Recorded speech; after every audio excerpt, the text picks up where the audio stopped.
Sure, Yep, got it. consistently. And we're live. People are bad. Hello there. Oh, the camera's not over here. The camera's over here. My bad. Or, I don't care. Hello. Welcome to, Dungeons and Dragons. It's where we, well, I don't know what you think we're here doing. It's called we're playing Dungeons and Dragons. It's the game title. I just said it. All that shit. This is the Tales of Revedia. It's, a game of Dungeons and Dragons. It's not coming out of a book, or it's like some Wizards of the Coast shit, except the stuff that I steal from it, because I think it's cool. Which is a few things, if I'm being honest. But that's besides the point. We're here with our regular party, -1, and we're going to make sure to shame her for it next time she's here. And also, while she's not here, we're going to shame her for it as well. And if you're her friends watching this, you shame her as well. That way we can make this a full like community effort. It's not bullying if she laughs. So,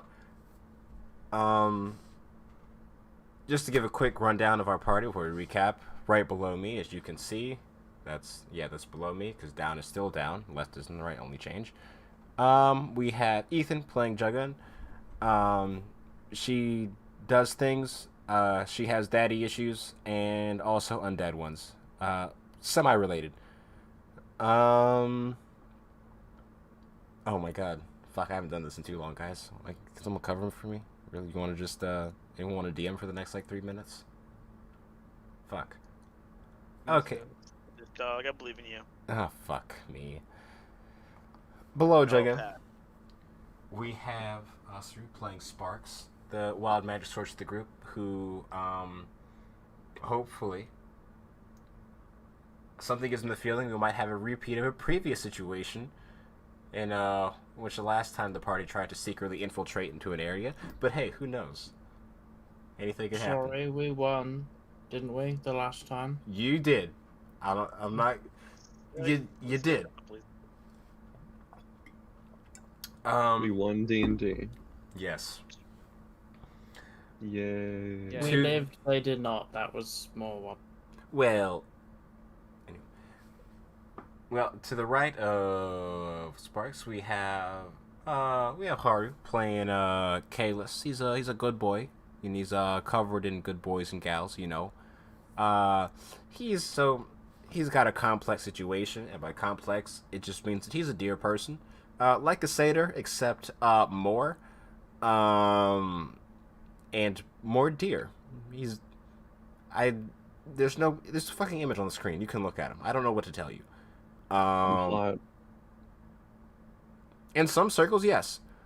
No, He yes, likes to hit among things. deer. Like, Yeah. to other deer, I'm like a real fit deer. No, there's definitely humans who probably think the exact same shit. I've been on the internet enough. I just don't want to talk more about it because I don't want to have to think about it. So that's Zelthar, Roborn. He's part of the reason we're all here. He's just a real cool dude, you know. Dresses up, you know, swoops in, sneaks around, casts pass no trace. He has antlers as You well, know. but they're not genetic. Yeah, and you know, I hope they're real, but you know, if they aren't, everyone makes mistakes. So, you know. You think he got those, like, you think those are, like, humanely sourced horns that he has? No, I mean, you know, like, I think there's a wide variety of life paths that people lead. So, you know, if they were hunted, then, you know, maybe that was the road he had to go down. Even if it wasn't a good one. I see. I still respect him because he never misses when he attacks enemies. Smile. Elijah, he never misses. Shut the fuck up. Hey, shut the fuck up. So, as I start talking as I take a drink, because that's a smart thing to do. To briefly recap what had happened on our last session, stuff happened, as it does every session. I guess I'll go into more detail.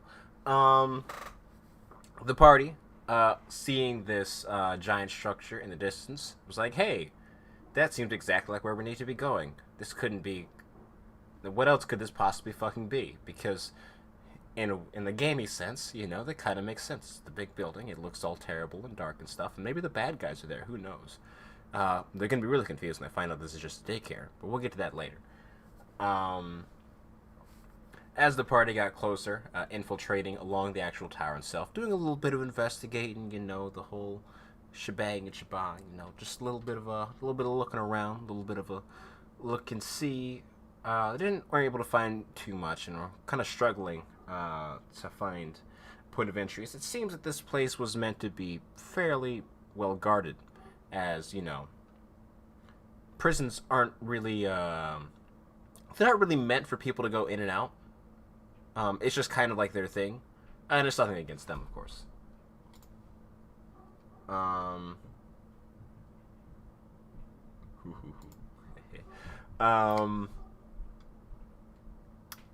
Words hard, think thought.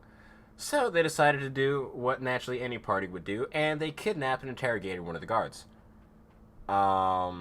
Through him, they found out a multitude of things. And you know what? There's so many things, I'm not even going to tell you what all they found out, because even though I know them all off the top of my head, because I'm the one who told them, of course, it'll be for the party to remind you once you start playing. Definitely. Or, counterpoint, you could recap because one of the players, notably me, wasn't there last week. That's a very good point. That's a very good point. However, I just lied. I don't actually remember what I said. Yeah. I know, I just wanted you to call you out on it. Okay, no, you succeeded. I was lying. I don't have anything else to add. I mean, guys, I have notes. Would you like to hear the notes? Yeah, that's what you guys should do. So, as we do that, I get to the part where I get to stop talking and let you guys all talk. And as you guys have managed, you let the guy away. You let him escape. He kind of pointed the path to where the dead creature you killed was, so he had at least some sort of way out. And you pointed him in that direction. He decided to go that way because he was either that or go back in the prison, which you guys seem very intent on going into. Probably wouldn't fare too well for himself, and figured he'd take his chances with the Yetis. Because at least the Yetis weren't trying to force feed him crackers. Yeah, they try to eat him. It's worse. I'm a nice guy. Yeah, you're like... That's what all nice guys say. If you gotta say you're a nice guy, are you really? No, that's what all the, villains say. Yeah. So. I'm just doing what no one else is willing to do.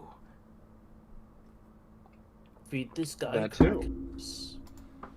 So, do we actually want a recap of, what that guy all spilled his guts about? That'd probably be a good idea. I would like any sort of recap from last session. That would be nice, other than rambling. Well, you're gonna get rambling. Heads up. God damn it. All of it's just rambling in different voices. So, as we snuck up towards the tower, we noticed that the 2-foot-deep snow, the ground beneath it, was sort of sinking in. It was sort of slimy, I believe. Yeah, or it was tar-like, or it's yeah, it's bad. sticking to you a little bit. Not like quick singing, but it was sticking to your boots or hooves, I guess. We did a shuffle along the wall of the thing. We found out the windows were not a great. We'd have to stone shape multiple times to get inside from there because it takes you into the prison cells. We heard people humming inside the prison hallway. Prava, the guard we captured, told us that the guards would talk about this 12-year-old freak who used chronomancy and dropped people off of the top of the hundreds of feet tall black obelisk. This chronomancer, the tower's master, fixed up the prison and inhabited it, making his roost and home at the top of the obelisk tower.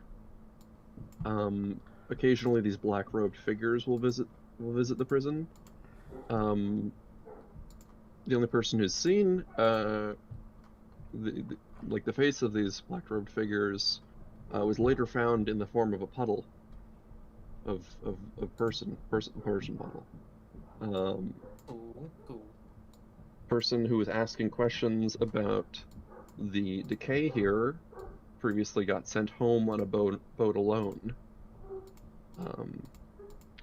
We know that the prison cells, sort of on the map here, you can see, Joe, are arrayed in a ring, and there are 2 courtyards within the facility. Mm-hmm. We know there's a basement, a medical area on the northern end of the ground floor near to the docks. The first floor is covered in weird bones. In the vicinity of this tower, even the outlying areas, in the cleared area surrounding it, undead and skeletons will dig up themselves up out of the ground, and just sort of shamble around. On the second floor, we know that there's guards, and on the floors above that, there are prisoners. There is a surveillance room somewhere in the middle of all this that monitors all of the prowling eyeball panthers that we killed to sneak up close. The captain of the guard is named Carmine, and his force number is 80, at least. Some of the cells have magical circles within them. There are these locks that take magic locks that take passwords in the primordial language, for especially on the surveillance hub and the upper floors. And we learned that one of the passwords was 2486, I think. Yeah. Oh yeah, and we just learned that there's rocks in the skies in this whole general area. That's it. Okay. Oh, is that the thing that me, the giant eagle, realized was too big? I remember that Most likely. from last session. Probably. It's a safe assumption. Because we thought it was a rock already. I have a question. Are we wanting to go in now, or are we wanting to go in at all? What's the plan? You have a plan, right? I have 2, because it seems like a lot of the people here are just contractors, and we don't actually have to fight them. We can probably just intimidate them or convince them just to leave. Oh no, but And then like, we only focus on like these mass figures, and then like I guess this 13-year-old. I mean, there's also, you know, a prison full of people. You know, I feel like this is. Here. Like, you're talking about prisoners? I don't think there's prisoners here. This is an abandoned prison. We know there's prisoners on the 3rd floor and above. Yeah. That's what he just said. Yeah. It did seem like it was abandoned at some point, but apparently there's still people here, so I don't know how that works. Yeah. Okay, the bad Well, guy? no, the outside of the garage prison is itself basement, looks right? fairly pristine, or at least nowadays it does, from what you've been able to see. It looks very well maintained. So it's hard to imagine at what point it was abandoned. Gotcha.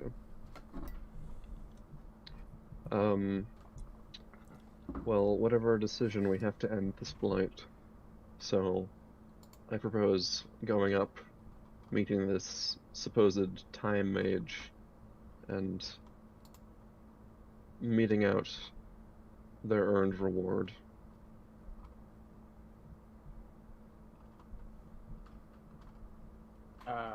Good to me. I mean, that does sound like an option. Like, how are we gonna get all the way up top without people seeing it? Well, we can sneak and we can fight our way through what we encounter. Hopefully our best option. I mean, I don't want to be harsh. Juggin isn't exactly the sneaky. Well, alternatively, we could just pretend to be guards, Can we? and then, yeah, because there's plenty of new people coming in. So we should pretend to be like a new guards that were trainees. I mean, The guards don't have helmets, do they?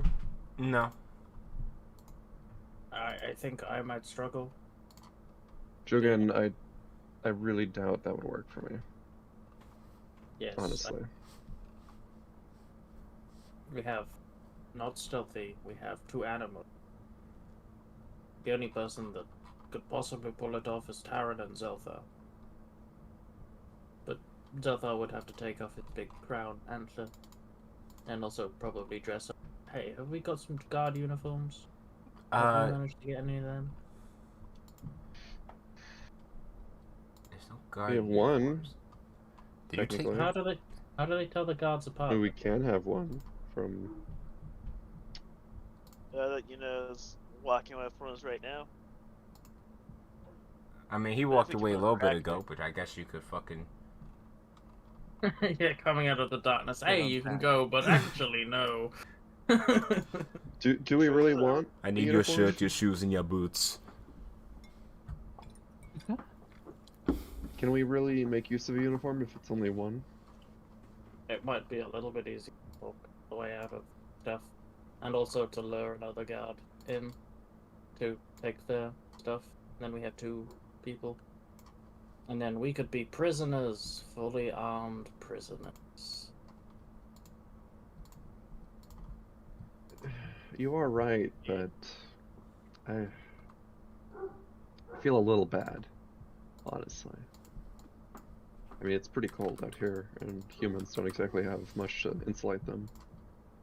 Counterpoint. I can make some of us invisible.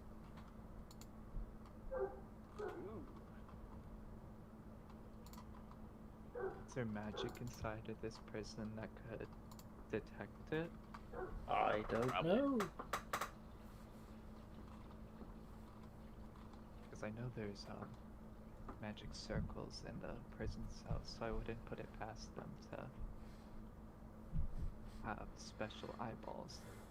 Well, I on tell you them what either. we could do then is we could get a guard for uniform for you, Zelda, and a guard uniform for Taran, and then you could go and find the eyeball camera room, and then work out if they do any magic stuff that can detect people and chill out here. Wait for you to come back.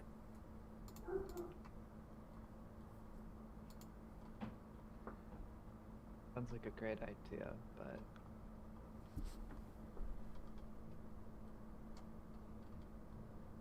I don't know if Taryn is comfortable doing that right now at the moment.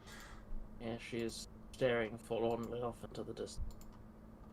It's all the trauma. Yes, I prefer to do something that utilizes all of our strengths.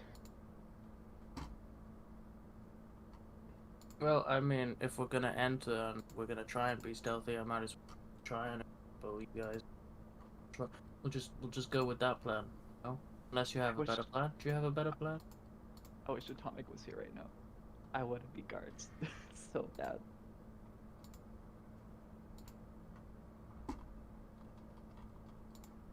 Yeah. I still technically look like a human. I'm just taking off my plate. You have a halo. Also You have really a big. giant glowing halo. It's really obvious. You ever seen an Azamar before? You're also, like, I would like to point out, like, considerably taller than any human we've ever seen. Okay, You're okay. like- I can send in my skeletons in prison room. Ah, yes, that'll. Totally. Yep. Probably. Yeah. They're just And really... you just That's talk idea. in the prison, and then they will walk around. Like 4 of them will be surrounding the rest of us. As we were just like prisoners. No, the. Well, I mean, do we have any proof that the skeletons work as guards? I thought they were just shuffling about outside. We're all outside. I know. I just thought the other undead was also just shuffling about outside rather than the guards outside. Was it just the eyeball dogs and the peoples? For guards? As far as he has said, yes. The undead kind of just... they're not really guards, they kind of just, like, freak the fuck out of people. Because it's the same undead that came to the place, the Thormgold's hut. Koruth, his hut. Yes. What the fuck? So this tower, I would like to ask. I presume, right? So is the outside of this? Does it just sheer go upwards in every time, or does this? Is this part like on the outside, and then the tower, the big sort of inner tower bit, go up? So, the entire part is, like, upwards, but then the center part is where the central tower is made of. What you're talking about, I think. I'm not quite sure. Is this the long? Is this the only bit that like goes up? Oh no! That entire like octagon, like the big one. Is that an octagon or This hexagon? one. That's a hexagon. That entire big thing goes up, up and up, Okay. and then eventually tapers off at the top. Does it look like there's any windows up there?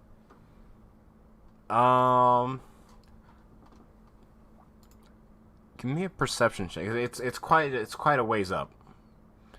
Just this first section alone, before the actual tower starts, is several hundred feet.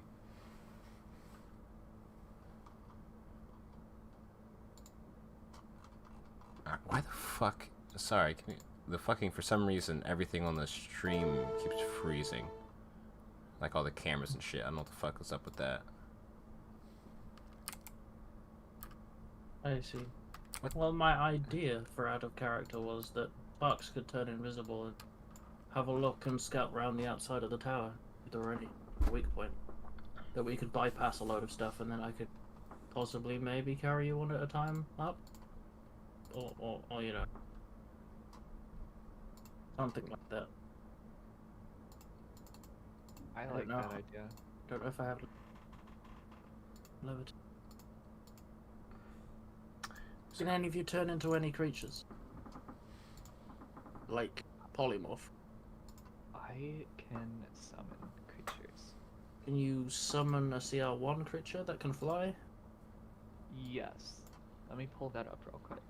Just out of interest, because what we could do if there are windows, I go up and check it, and you know, if there are, come down. You can summon your giant eagle pal, or giant owl, depending on your preference. I can invisible the owl, and then we can go up and, you know, ferry everyone up and down.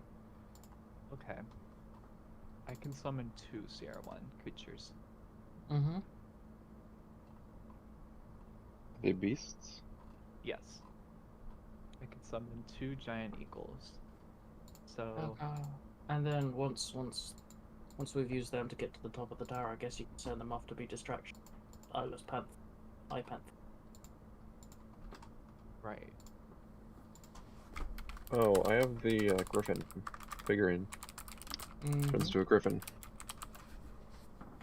So We could we can use that. We could do that and save me a spell slot, maybe? Yep. pass without a trace what did I ourselves do? all the way. Pass without a trace ourselves all the way up to the top. If there is, you know, a window of some description we could sneak into or are on the top of this tower. Anyway, I'm gonna go and see if I get shot down. See you in a bit, guys. Okay. Good luck. Xbox is gonna cast Prepared Invisibility. action. You can say word of healing. He. What's word of Healing healing word range? if he gets hit. Oh. What, like as he's fallen down? Yeah, if he gets shot, starts falling, I wanted to cast healing word on him before he hits the ground. Okay. Makes sense. Makes sense. Nah, it's fine. You don't have to worry. I've got this. It'll be fine, probably. Ish. Anyway, I cast invisibility on myself. I do not explode, setting off the alarm. And I am going to We're float. just melting a lot of snow. I feel like it'd be conspicuous if there's just like one part that's just like a circle and no snow.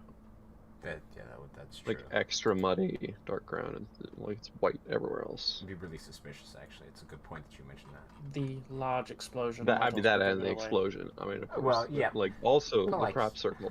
Yeah. I mean, explosions are one thing. Like, they're loud, but crop circles are creepy. Mm-hmm. Crop circles for forever. Well, So, no, yeah. because it grows, but yeah. Sparks with his boots of flying. will just- Shut. Anywho. Yeah, no, I'm choosing to ignore this and try and, you know. He's gonna float up the outside of the tower and look for any weak points or any ways we can bypass, you know, a full portion of the tower to the dark place. Alrighty. So, to give you... Let's explain a bit of the view you got here. I'm just going to use this because I don't have the secondary part to the map loaded up on Roll 20. At least at the moment. But yeah, smile. So as you make your way upwards, going up like the sort of invisibly, you know, it's not like you gotta worry about being loud, you're just kind of fucking floating upwards and shit. You do see, I think it was like 80 feet up. It was something like that. Several barred windows that lead into some sort of like they show empty cells, but as you're sort of going along the side, all the cells, at least on the outside or facing outside, seem to be empty. You get even higher till you come over the crest of the area or of this large. What is this shape? I'm not just gonna say star because I don't feel like counting the sides. The star-shaped structure, and you can see, as I said, where it crests over, and you can also see the sort of courtyards below. These sort of large fields of this large triangular fields of snow. That even from this distance look rather strange. You see them sort of covered in white. However, it does not seem to be all snow. As the description of those areas having, quite a, littered with bones was an apt description. And then from there onwards, you're able to actually, more see the tower itself as it's directly in front of you, making your way forward. You're just going to keep going until the top, or until you just see what? Yeah, basically want to have an overview of everything that I possibly can of this tower. Alright. And as you climb the tower itself, it's even at floating speed, it's still quite a bit of a ways. This tower going, what's it called? Fuck, how tall is it? Fucking bullshit. Oh my god, I didn't reel up one note. It's fucking, whatever. Going about like 400 feet or so up. It's pretty massive, and once you get to about like 200 or so feet, you see, what's it called? This is like probably the first distinct feature you've seen on the outside is what seems to be these large, like, stained glass windows, circling, or not circling. Yeah, it would be circling the structure, even though it's a hexagon. But you don't really hexagon something, And with that, no. All of which the stained glass appearing to depict, words. Does Spark speak Primordial, or do you read? I don't remember what you speak. Just Elvish? Languages, yes, common. Yeah, but you see along each of the sides of it, at the cardinals and inner cardinals, seems to be some different characters, and what you're gonna guess is Primordial, because I think you've heard Jungum speak it or some shit, or one of those it's one of those weird languages, you know that much. One of the ones that mortals probably shouldn't be speaking, because that's just not right. Can I write some of it down on a notepad? Oh yeah, you definitely could do that. Take a quick sketch. And I'd say you can go ahead and give me another perception check, considering it's a rather different scenario from the other one. Mm-hmm. Perception. Let me know when the mage fighter jet shows up. Mm-hmm. Just imagining like the predator cam with like the targeting reticule locking in. Mm-hmm. Ding. 14? Okay, you'd be able to notice. Inside, actually, of this area itself, you do see a small bit of movement. It seems like in this large room, and as you look at it closer, it seems to be what you've seen. Well, you haven't. Yeah, you've seen it. Seen things like this. It seems to be like a rather large study.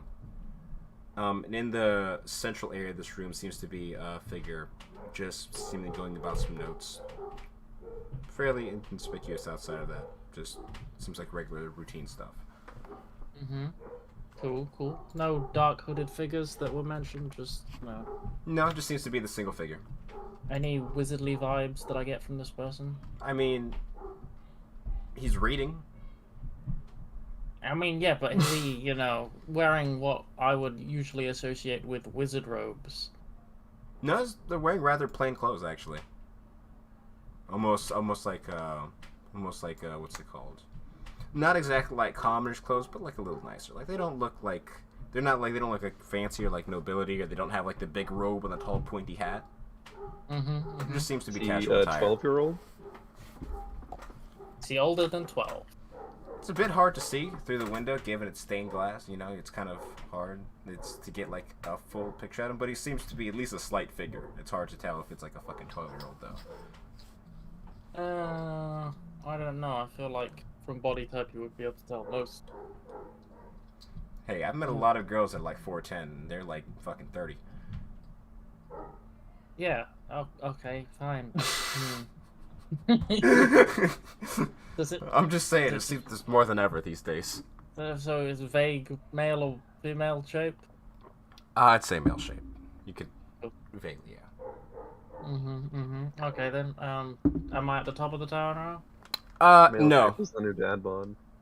That's not at the very top of the tower, but you could keep going. But I think it's like another like 50 or so feet, because I don't have the fucking exact number on me. It doesn't matter. And it sort of comes off to this like point, kind of like an obelisk, where all the sides come to meet each other at this one point. And on one of the what's it called, the sides, you see this sort of like wide opening where there's this large, which you would be able to infer because you've seen a telescope, a large, but a fucking big one, almost like an observatory that we'd seen an observatory. What's it called inside of it?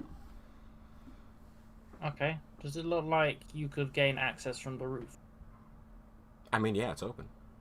Oh, okay. Well, sometimes when you say observatory with a giant telescope, sometimes it's just, the telescope pointing out of it, and Oh no, it seems there's like a giant big piece of glass that, you have to get past. no, it's like what like one like the panels is like opened up at the very top. Does it look rock-sized? Rock size. What do you? Like a rock would go inside and Oh, perhaps leave. that rock sized. I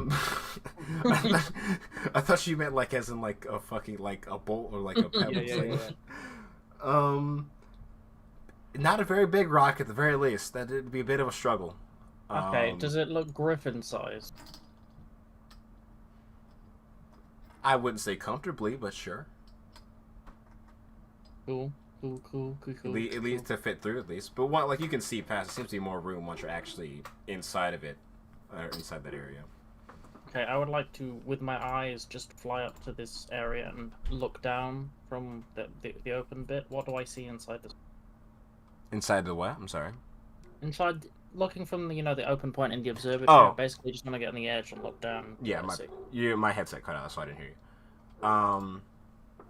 So looking inside the observatory itself seems to be rather simple. In here, you see more. It seems to be various books. The walls are lined with these rather large shelves that go from like almost like about 10, 15 feet high. Huge bookshelves, just lined. And on one of the walls, you see lined with these various star charts and pictures of like constellations, other things like that, as well as what you could recognize as to be some form of arcane scribbling in the area along the along the walls where the constellation stuff also is. Okay, is it written in a language that I can understand, or I mean, it's. can I do an Arcana check? Does it look like a glyph of warding? Okay, you could make an Arcana check, yes, for that. Or if fuck it, you can go for that instead. Arcana's fine. I'm gonna use my Tides of Chaos roll to get advantage, so we got a... Oh wow, that was terrible. 16? It seems to be... You've seen a few glyph of wardings due to unfortunate events, and it doesn't seem to be one of those. Okay. It does seem to be... As I said, it seems to be kind of some sort of arcane scribbling, but it's like... It's like fucking trying to transcribe the notes of a med student on Adderall. It's very... You see bits and pieces where it's kind of hard to get whatever the fuck it's supposed to be across. One final point. Does any of it look like a teleportation circle? No, there's no you don't see any sign of a teleportation circle in here. Okay. Because that would have been really nice if we could have just yeeted into the bad guy's hideout from his own teleportation circle. That'd be funny. Maybe you'll find it. So what you're saying is I should go further without telling the party. Yes. I didn't say anything. Don't Don't implicate me in anything. Okay, so Sparks is going to go back outside to the tower, and he's going to do the thing that he did the last time that he required to get down very quickly, and he's going to turn off his boots of flying and fall. And then Okey dokey. reactivate them about 120 feet from the ground. Get those casting hands ready, Juggin. Yep, you don't see him. You don't see him, I'm invisible.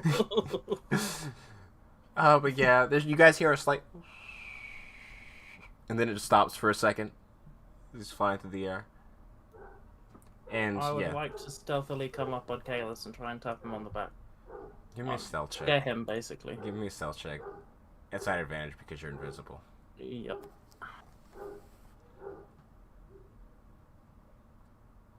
How good is your perception, Kalis?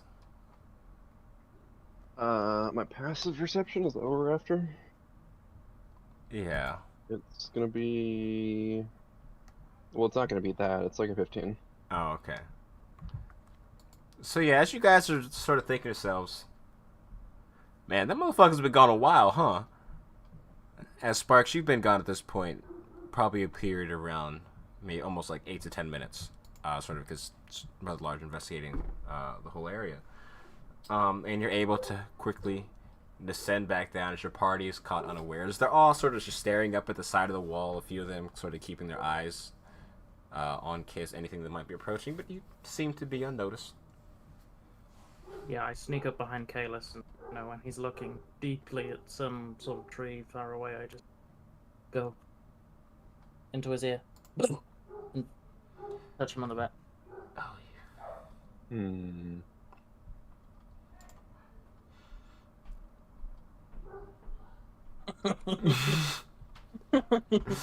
Oh, Sparks, hello.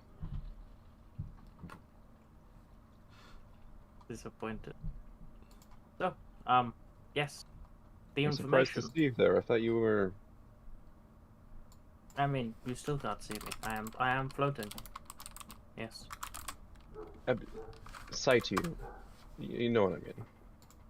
I give out all of the information that you guys were totally listening to at the time when Elijah went through it. it's good you guys were listening, because I wasn't. Well, I mean, it would be hard. Okay. So that's what I saw. We could still do the Griffin plan if you like. It's an option. We've still got a bag Right. of holding, right?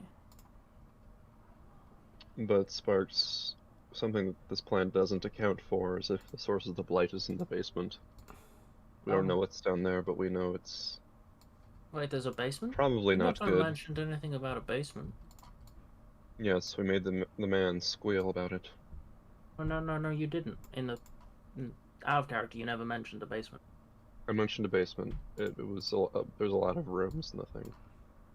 I just said there is a basement because we have no details on the basement. Yeah, you don't even know how to get It was into a the short. awareness. It was a short thing.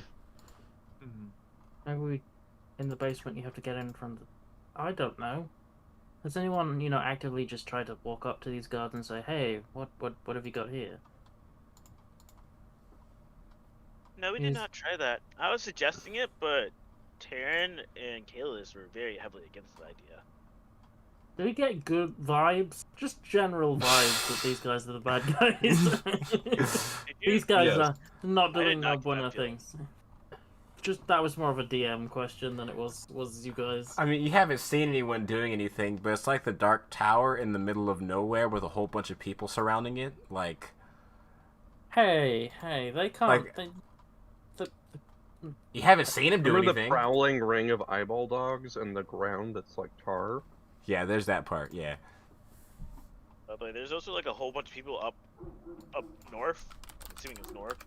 Yeah, where the by docks are. dock. Yeah. Yeah. Not sure if you caught that earlier. See, well, I have a plan to get in from the top. I have no other plan. Well, what's the vote is? You want to go talk to people, or do you want to sneak into the top and I guess talk to people later on? I don't think we should talk to people. I don't like that plan. No, I'm pretty sure we're gonna have to interact with someone once we're up there. Just saying. Not much of a talker. That's true. I drop a notepad in front of Jugun, and it ceases to be invisible. And on it, I sketched some primordial words that I saw up there. Can any of you read this? I can read it. Nope. Memory is like the first language I learned.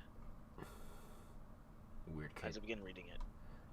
It just seems to be. I don't know which order Sparks would have started, but it just seems to be numbers listed 1 through 12. What number do you start with? It's a good question, Sparks. Which number? Which side? Well, he went up on this side, so he would have started with like. He started with like 7 if he was working his way around. So it'd be like 7, 8, 9, 10, 11, 12, 1, 2, 3, 4, 5, 6. I think this is sort of combination. It starts at 7, goes up, and it goes back to 1 and comes back up again. I see. That was less helpful information than I was hoping for. I'm sure. So. What are we wanting to do then? With Tara. What are your thoughts so far? I think wasn't our plan also to talk to the 12-year-old chronomancer, and that chronomancer was likely to be at the top as well. And I think we should go to the top. If he's friendly. I'm not sure about that yet, but... I mean, he's creating this blight. It's destroying your homeland. That's an unfriendly act. To begin with. And if he is 12, he might not know what he's doing. Yeah. He's not 12. I mean, I'm thick, but I know that a 12-year-old is not this. And I just gesture to the big evil tower.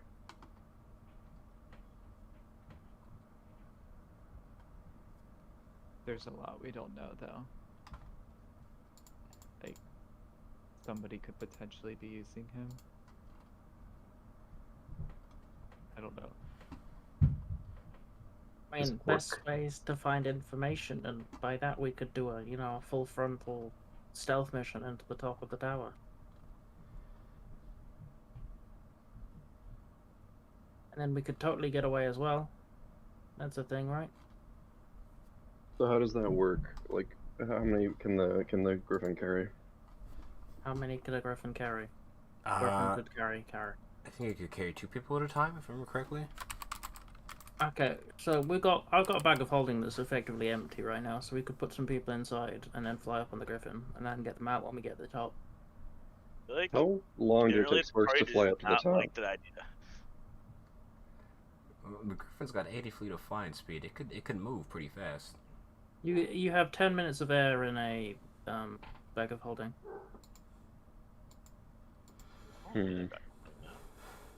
Plus, I also have bags of holding on me. I have Oh. one for me as well. I mean, well then you two just wouldn't be in the thing. Put Kalis and Taran in the bags of holding. Don't forget about the goblin and the... I mean, Terran's already sort of in the bag of holding, if you think about it. But yeah, I can go in the bag of holding. Wait, what do you say, Ethan? I mean, can didn't anyone hear you. else fly the... No, there's 2 other people that in our party that we're ignoring. Oh, the kobold? Yeah. Yeah, he's been chipping away at a wall with a spoon. Good idea. We should do that idea. He's been doing it for he's literally been doing it for the past. He was doing it before you guys started interrogating the other guy. Hey, what you doing there, good old kobold friend? I'm doing something. No one else is. I mean, he just. I would like to point out that I'm an invisible voice at this moment in time. He doesn't even turn his head to respond. He's in his work. I mean, this could be a backup plan. We could just leave him here, and then if plan A doesn't go well, we have a plan B. And How many fucking hours I got before I'm a dragon? What is this? Any fucking minute now, whatever. You know what? I think you'll start sprouting some ferocious giant dragon scales pretty soon. And I I'm know. gonna take the Umber Hulk helm and just lower it onto his head. Just sort of like settle it. And as you do, it kind of gets like caught on his like snout, and it's just sort of like leaning back. It's just like kind of almost like a bowl on his head.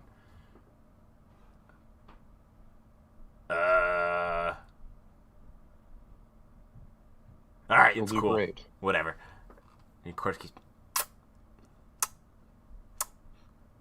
Would you like something better than a spoon? nope. Why? I already got a spoon.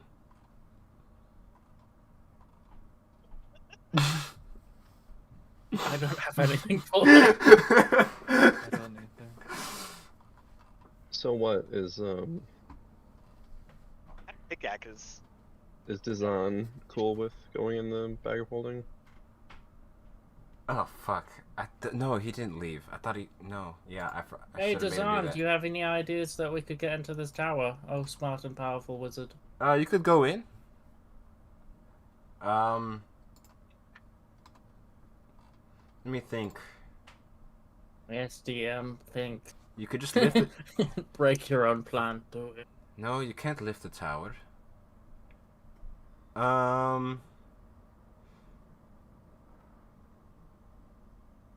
You don't have disguise magic? It's like none of. Oh god. I'm still thinking of just going through the front door, guys. I think that's the best idea. Don't want to Yeah, fight I 80 kind guards. of You seem to be like want to go through the tower as well, through like they seem to be incredibly the mundane pantry of folk. the tower as well. Seems like they couldn't cast a single spell. I wouldn't expect too much competence out of them. Or maybe that's the thing nowadays.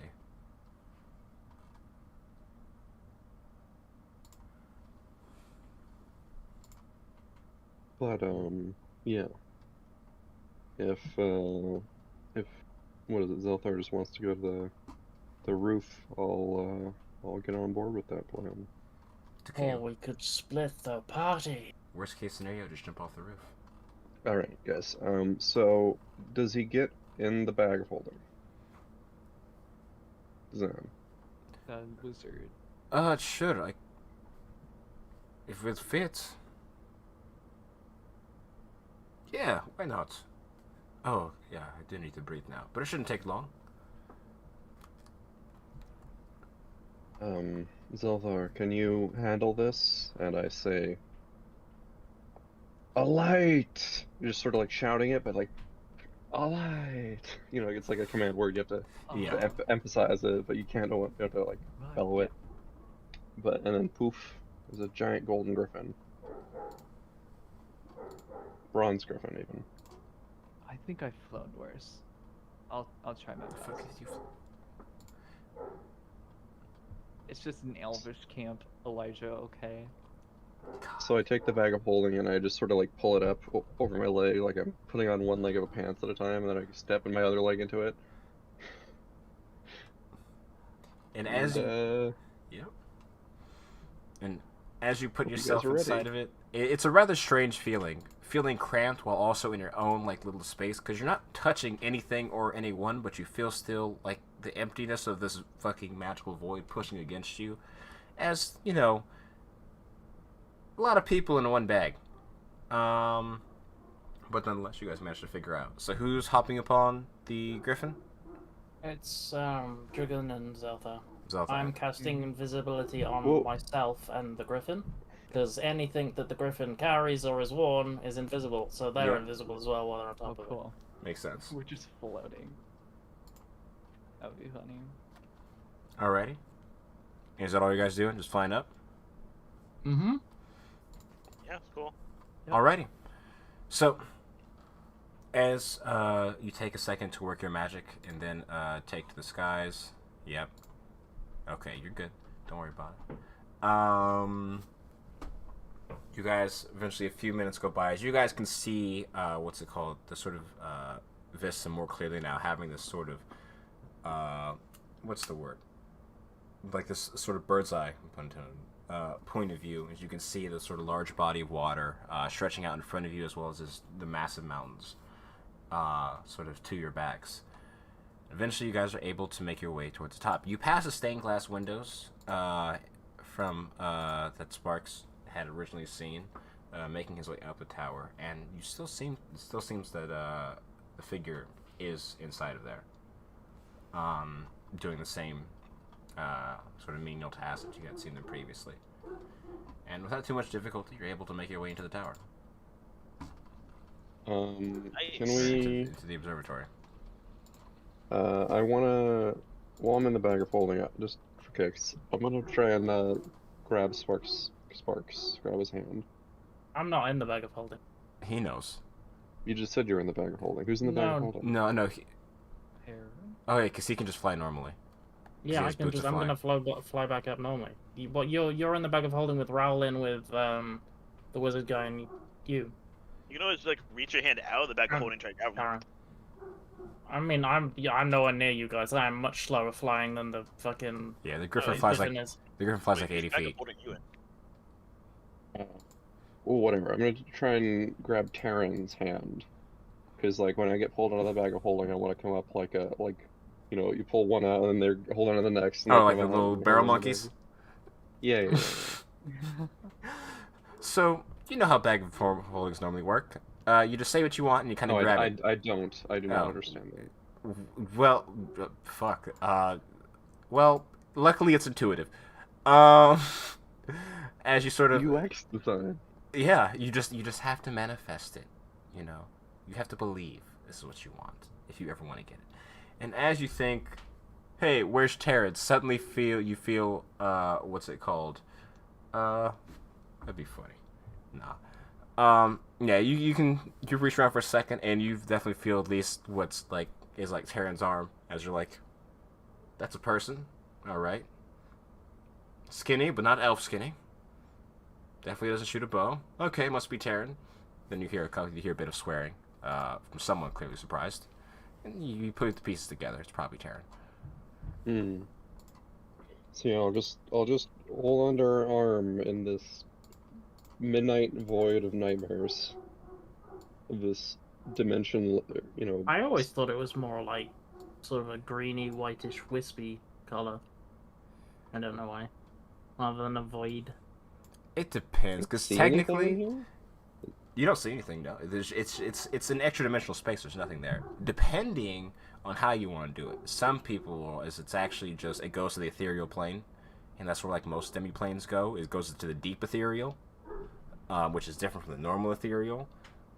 Somehow, I guess it's just deeper, whatever the fuck that means. Is it running on DeepMind? Yeah. The AI's gone fucking nuts the past few years. But yeah, I don't imagine I can see anything, so I'm just holding on in the void, Yeah. whatever color it is. So, yeah, I'm just moving tokens and shit real quick. Oh god, that's a terrifying image. What So, the hey, fuck? Zelthar, how you doing today? Doing great. Are you Awesome. excited to see your dad doing well after we end this corruption? My dad's almost dying. A little bit, you know. It's That's good. What are you gonna say when he gets better? Are you gonna tell him you don't wanna stay at home? probably. I don't think it'd be really awkward.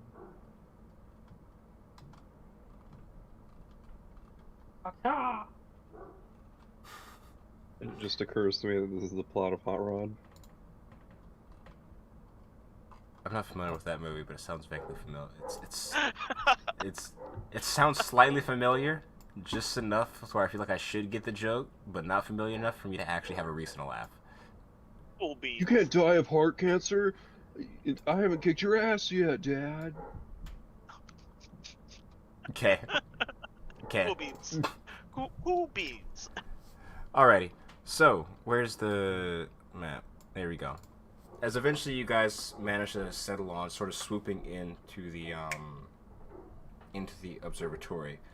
I already put all your tokens on here because I'm not. You don't have to actually.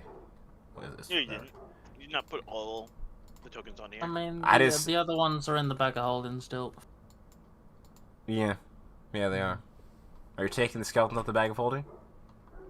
Yes. Also, I'm not here. I Oh, guess I'm well, a bag hole. Yeah. Taryn came Taryn's out here, first. though. She was waiting to pull you out. I'd like to mention I get real confused and like pulled around. Hold on. Uh-oh. Alright, do something with those things. I don't fucking care. Wait, did I put the map on the object layer? Whoopsies, that explains that. Okay. What? Did not mean to ping that. Is that a piano? Oh, is there not a door in this observatory? There is. This is just a generic observatory room because Okay. well, we don't talk about how I goofed. Don't think about it. But there, actually, the griffin was just on it. There's a hatch. Wait, that's not the hatch. That's the thing that turns the telescope. Fuck it, it's a hatch now. Oh, that's the griffin. I thought it was a big rock all of a sudden. Oh, that'd be fine. It could fit in here, actually. You know, just move it up a few sizes. Uh-oh. Yeah, It is, however, an invisible griffin. It is. That's scary. And it So definitely... what's the Zelda boss of this tower? Is it like a big spider? Smile. So, as you guys manage to all sort of get in and settle, sort of reposition yourselves and get a closer look at the room, doesn't seem to be anything outside of the ordinary. I think it honestly looks similar to one of the ones you would have seen if, I think, Sparks, you did a bit of exploring of the School in the Seven Towers, where it seems to be like more of like an academic room. And of course, you know, the ramblings or whatever sort of scribbled or nonsensical notes you see of whoever was writing at this tower some time ago. And in the center of the room... Go ahead. Go ahead. This is still the same day we created the Chimera, right? Is it? I'm trying to remember if you guys took a rest.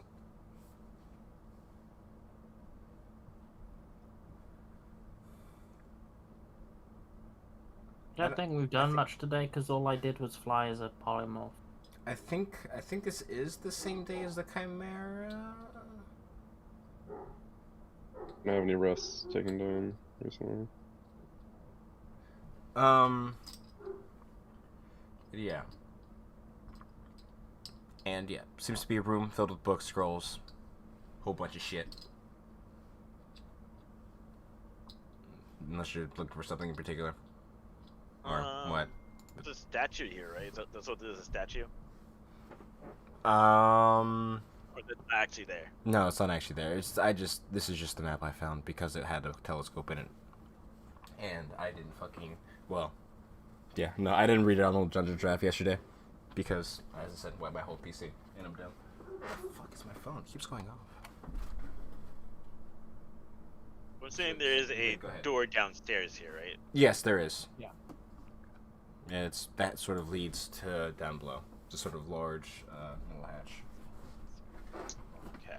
Is there anything obviously magical going on in this room?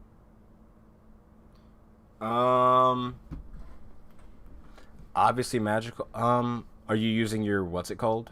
Or are you just asking in general? Nope, because I haven't had a rest.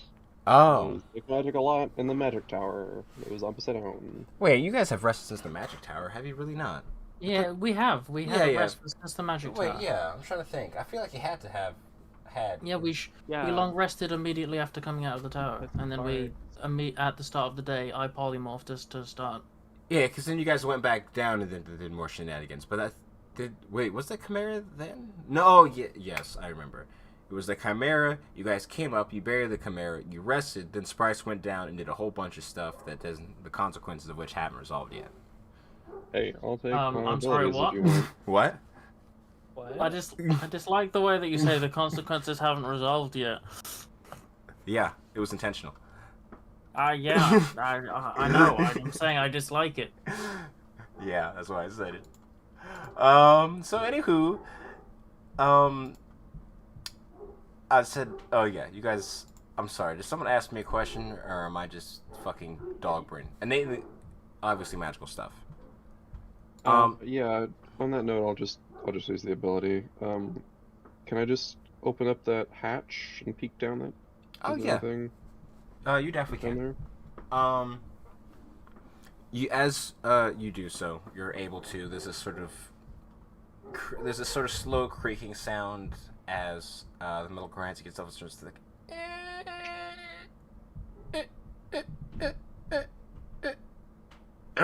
Just get it over with, and you see what's it called? A small staircase leading down below into the darkness. But darkness doesn't matter to most people in 5th edition because you can just see in it.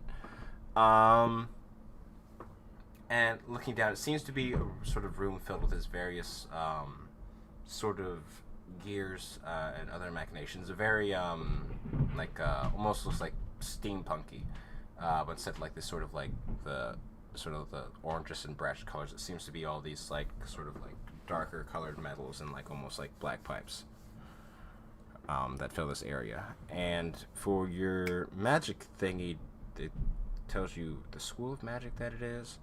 And also, Yeah, I'll pop magic in this observatory. Yeah. So the telescope would be magical. It would give off signs of, I believe it would be transmutation.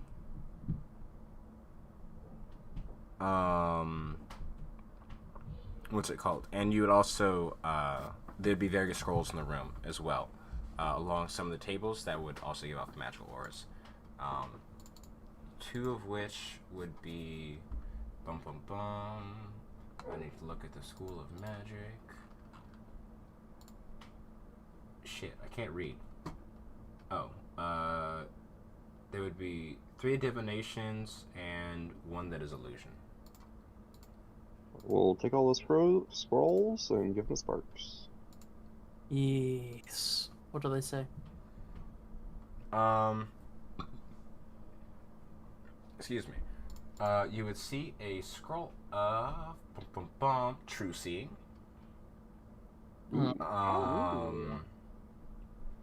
Another of what's it called?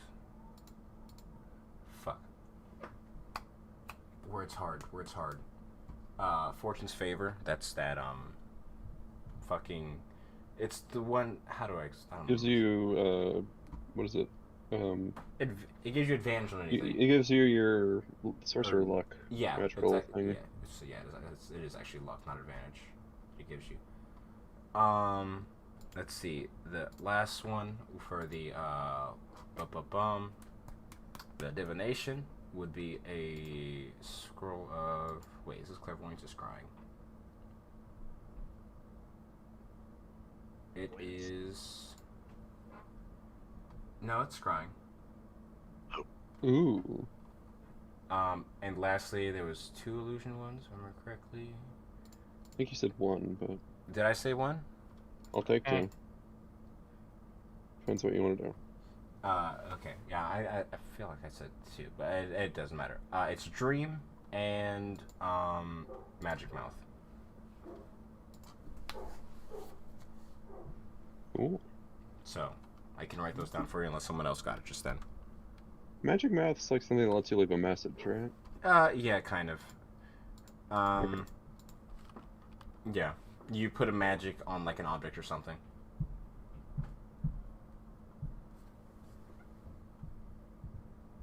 So, question is, do we want to use the true seeing one while we're in the tower?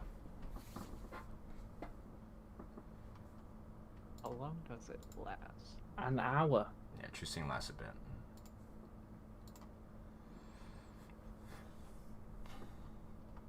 Of the people that could use it, only me and Dragun could, and considering that I'm invisible and me having the ability to stealth continuously invisible, it might be more useful on Dragun.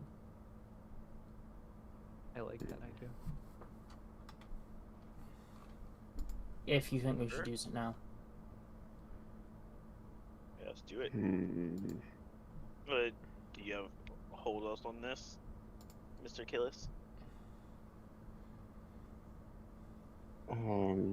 What are you looking for? I don't know. That's my hold on. I don't. I'm not looking for anything. But do with it what you will. I was actually asking Sparks, but he's I mean, quiet. there's a, we're in a wizard's tower. there could be all sorts of things in here that are not what they seem to be, and you know, the ability to see what they could be would be useful.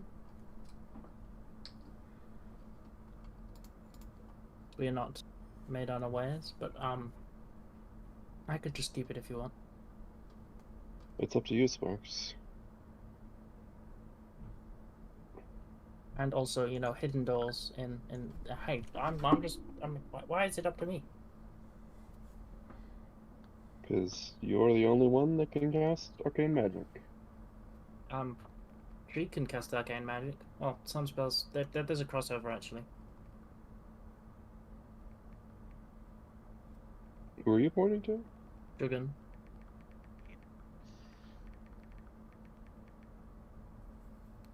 A lot of the sorcerer spells are also shared with cleric spells. And a character, so. You're getting in the weeds. It's a divine magic. This is it's a cleric. It's literally okay. Yeah, no, but like Let's just go. the Let's spells stop themselves talking about are this. like. I'm not the one going to be using it, so I'm asking if Jugan wants to use it. Like, why do you keep asking me?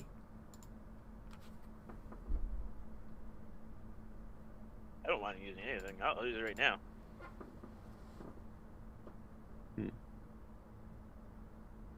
But if you don't think I should, I won't. Are you gonna stop me from using it? And if No, we're I'm gonna go saying deep, it's up to you, caster, magic folk. or if this is indeed a wizard's tower, then we'll probably use it. Because otherwise, it's probably just gonna sit in the bag of holding and do nothing, like all the other spell scrolls we've got.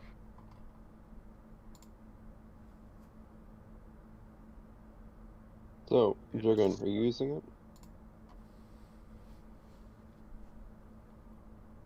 Yeah. Let's go ahead and use it. Alright. Pretty sure it's an crack spell list. You should be able to just, yeah. Look at what True Seeing does. Gives you the ability to see what things actually are. Can you Duration, cast you 6th have... level spells just to make sure? I don't remember what, I'm gonna be honest, I just forget what fucking level you guys are sometimes.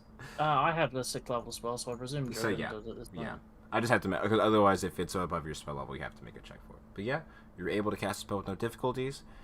And it's this rather weird feeling that takes your eyes a second to adjust, because you're not only able to see everything almost like clearly around you, you can see almost beyond that as this sort of faint, sort of like lightish blue tint begins to sort of fill your vision as well as everything else. As you're also able to see into the ethereal plane as well as the normal one at the same time. It feels pretty fucking weird, because usually you're only used to being able to see in one plane of existence at a time. So when you start layering shit on top of each other, it's kind of like a little bit of overlap. But, you know, you adjust after a few seconds. Might have a headache later, though. Whoa, guys. I can see ethereal. You can see sparks now, by the way. Oh, I would yeah. imagine with... Hey, Sparks. Oh, that's right. Yep. Huh? Do I see anything else? Any other doors, or I'm assuming there's like, you know, magic cameras is hidden in this room. Oh yeah. You would see, what's it called? In the room, it'd be back towards, this area right here. You see a small, bluish invisible orb just sort of floating there. Seeing that as some sort of camera thing, can I do an arcane check to see, figure it out or confirm? You wouldn't have? I'm sorry, say that one more time? Is it magic? A Makes magic it orb? visible. Oh, fuck, actually. Would it? I don't know if it goes past normal detection magic Is it outside an of... arcane eye or a scrying thing? Let me check specifically. I don't know what the...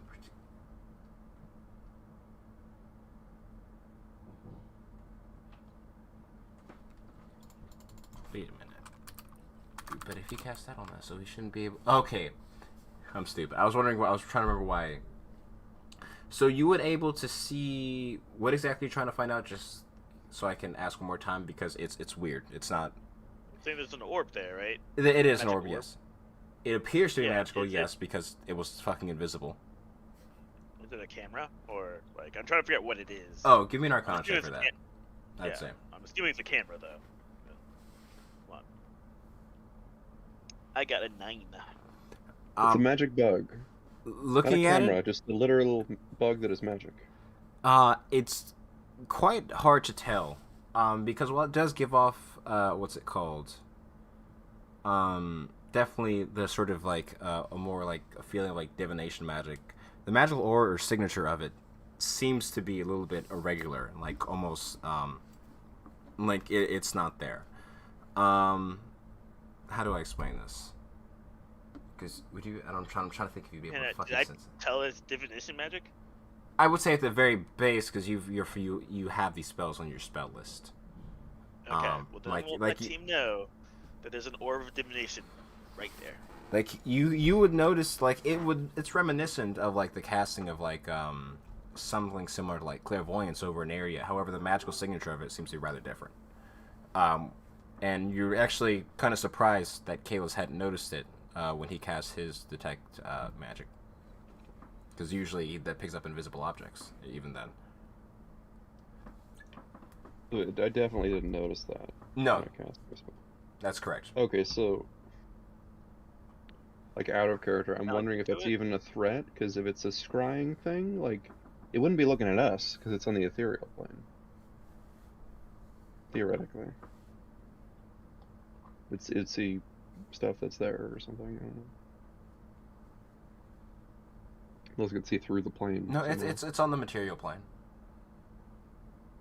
Oh, Yeah, he can just Oh. see it because he has true sight, so you see invisible objects. So it's ethereal. But it's on. No. The orb, okay, being invisible doesn't make you. It puts you in the ethereal plane. Just makes it so Okay. you can't be seen. Etherealness well, yeah. is a What's different tripping me spell. up is I'm wondering why I didn't detect it, because I was Yeah. assuming it was on another plane. So my magic doesn't obviously Yeah, that's the peculiar part. transcend.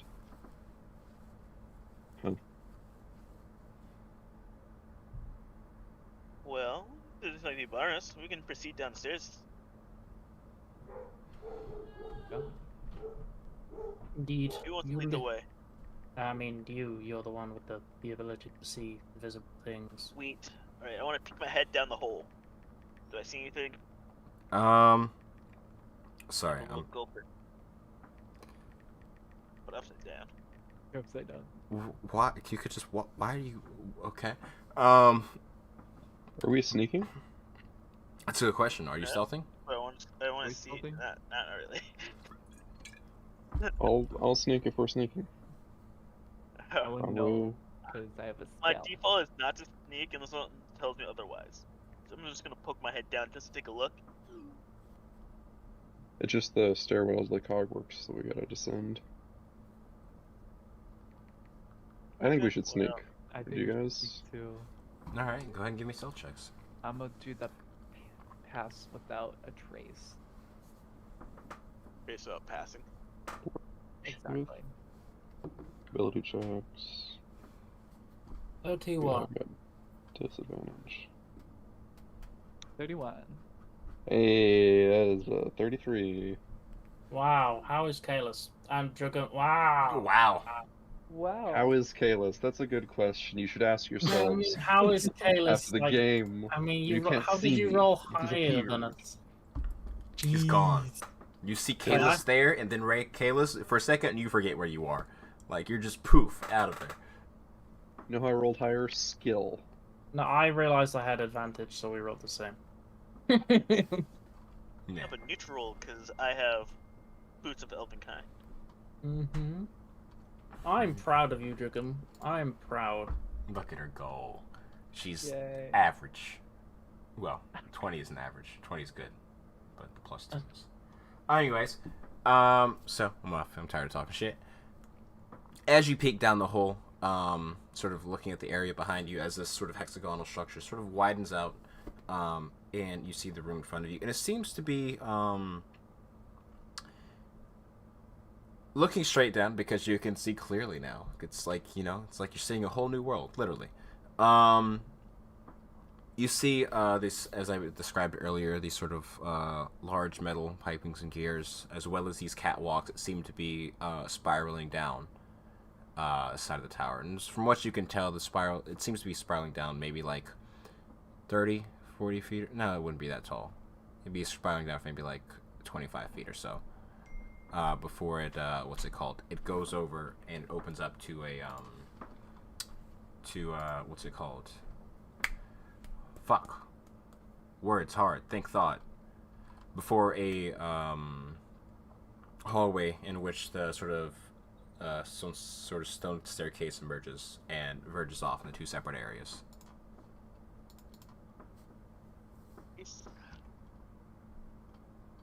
So we reached a T? At the bottom is the T, yeah. You guys going down, so. And it's corridors, but there's also cogwork suspended. Well, it's like catwalks. It's not like corridors. You can see the entire area as you guys are actually in here. I'm sorry if I misspoke.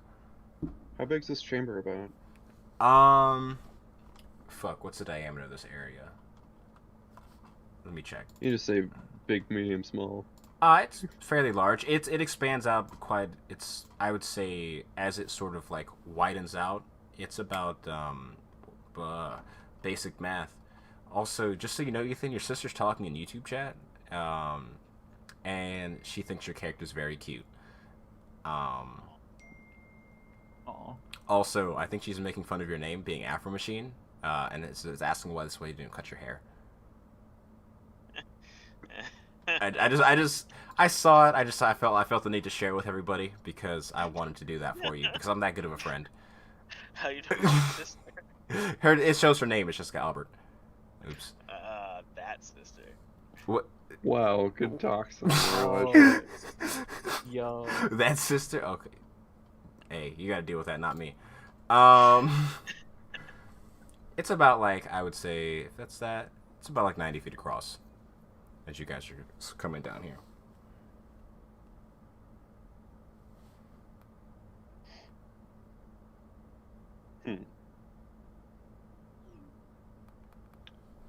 Is there any visible difference between the left and right forks?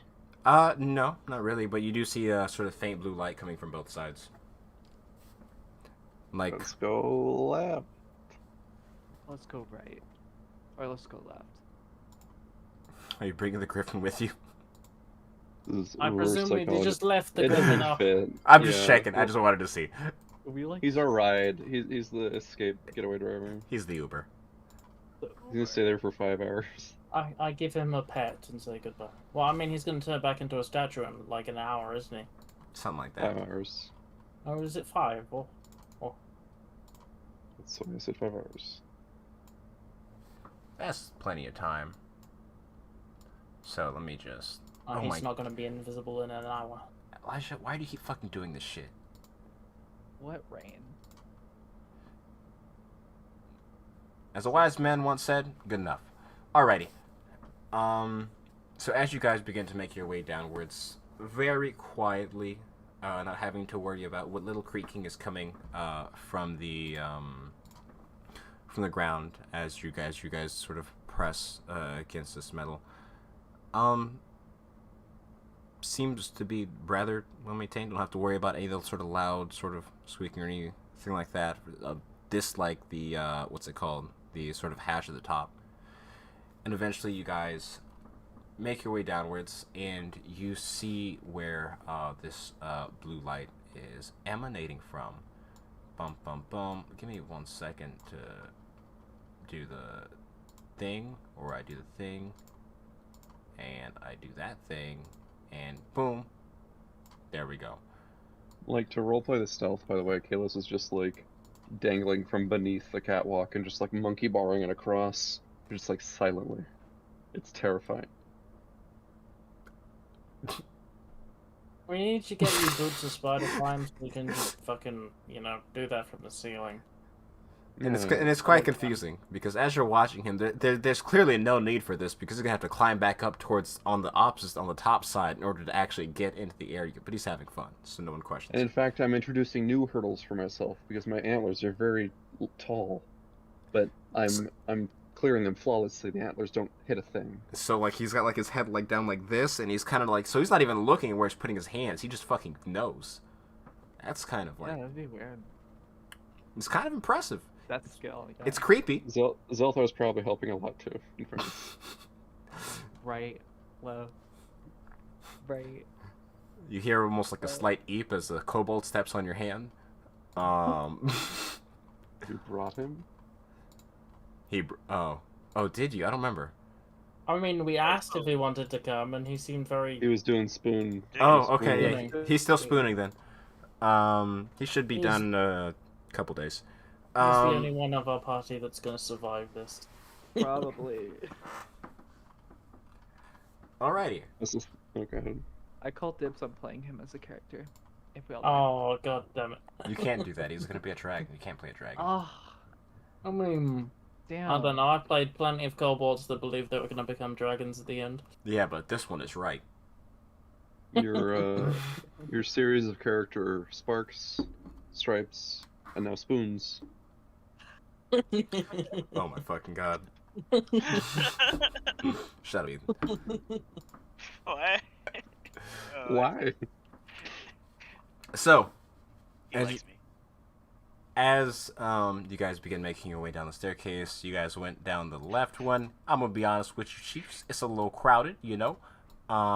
Not the widest of staircases, but that's okay. And you see where this light is coming from, as well as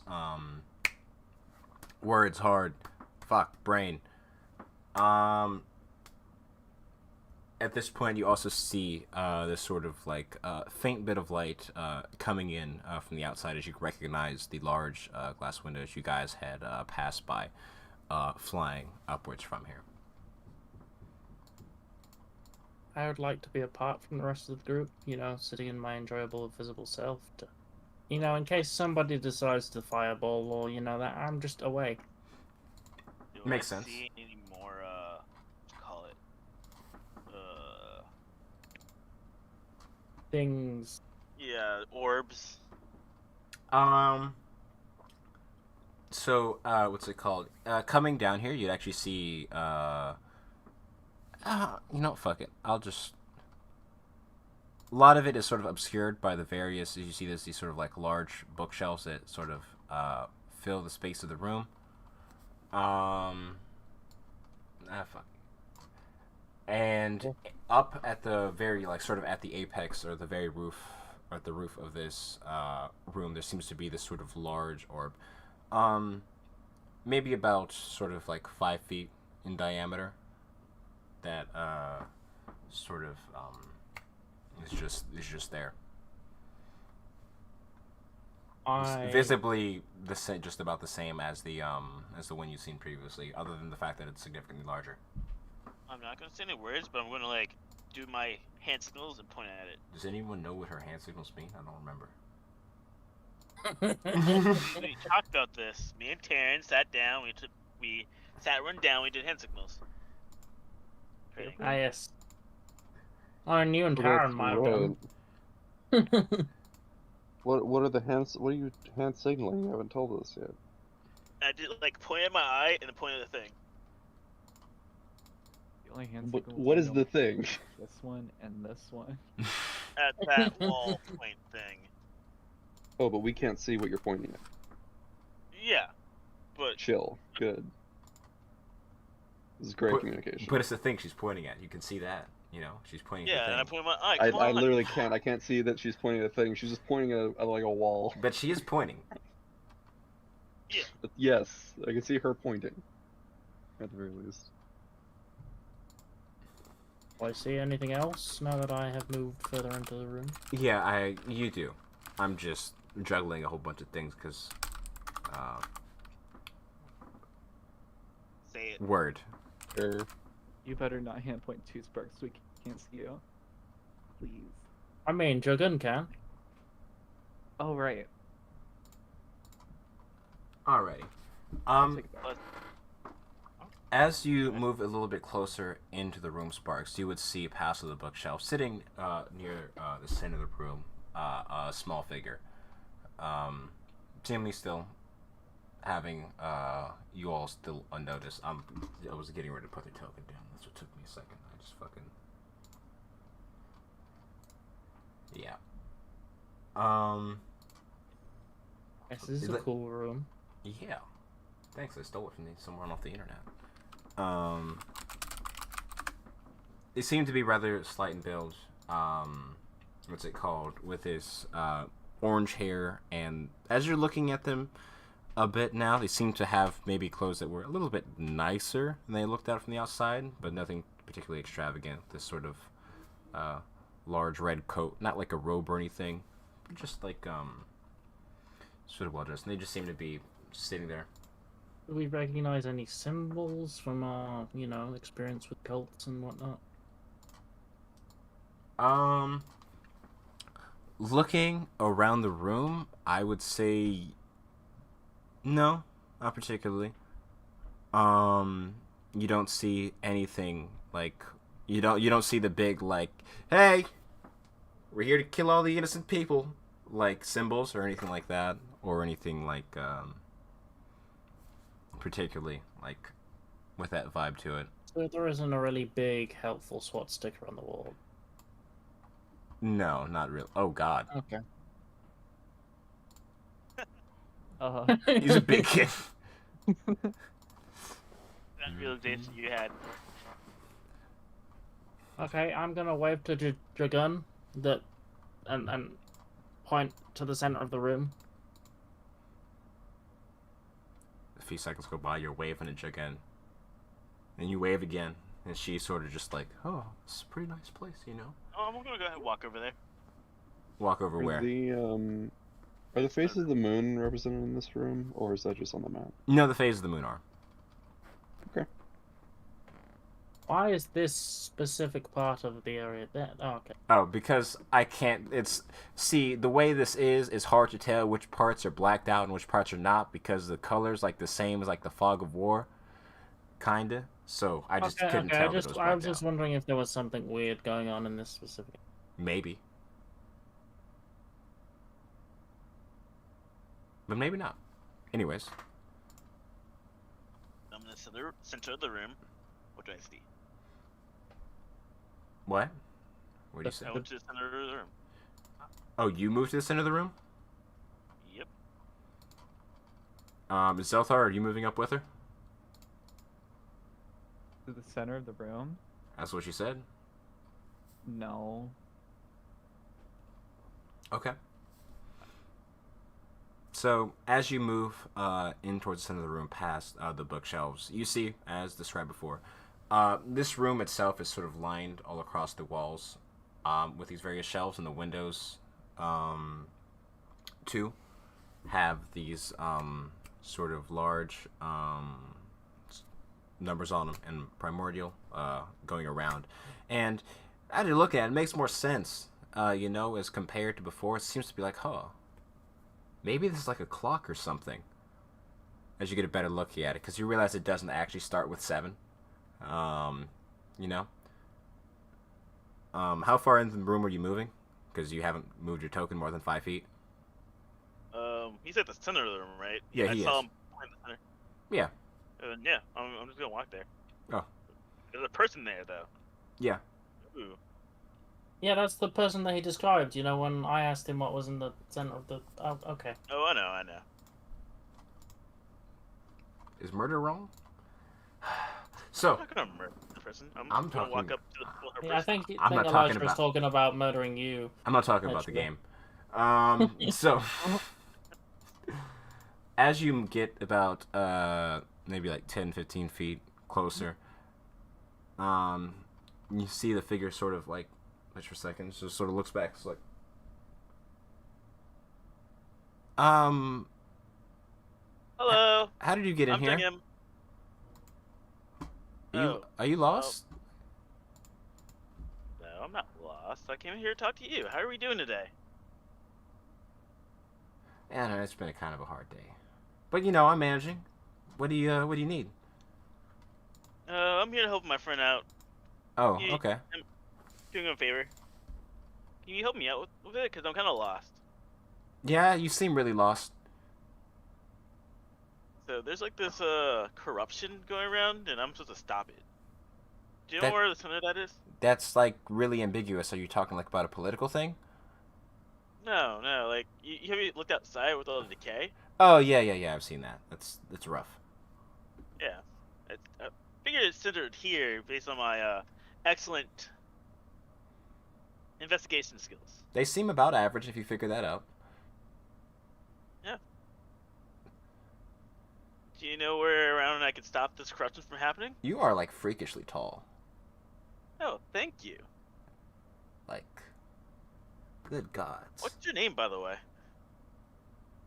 And you just walk up in places? I swear to God, this is... Ugh. Oh, you asked for my name? I'll think about it. I'm gonna circle around. Oh, next Sure. you think about it.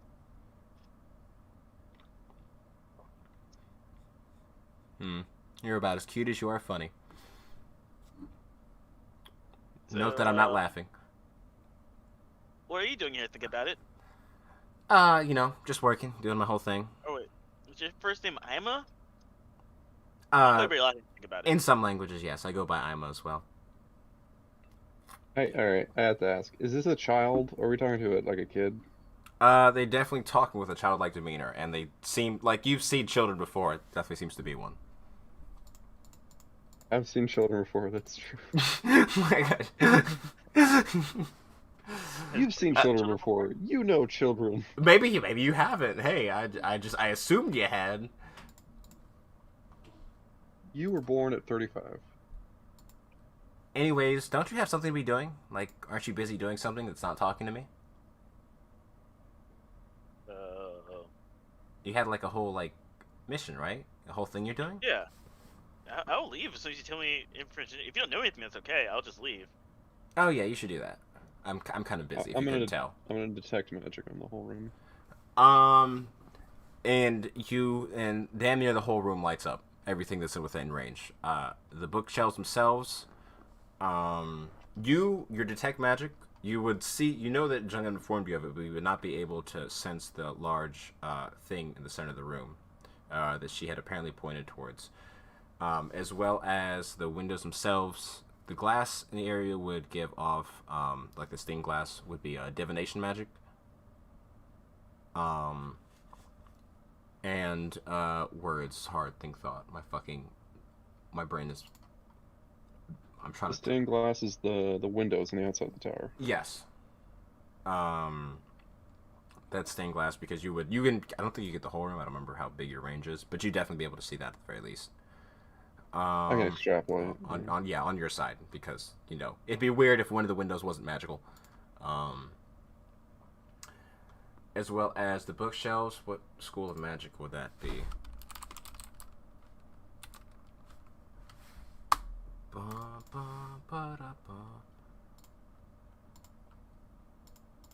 Oh, is it in Oh. the basement?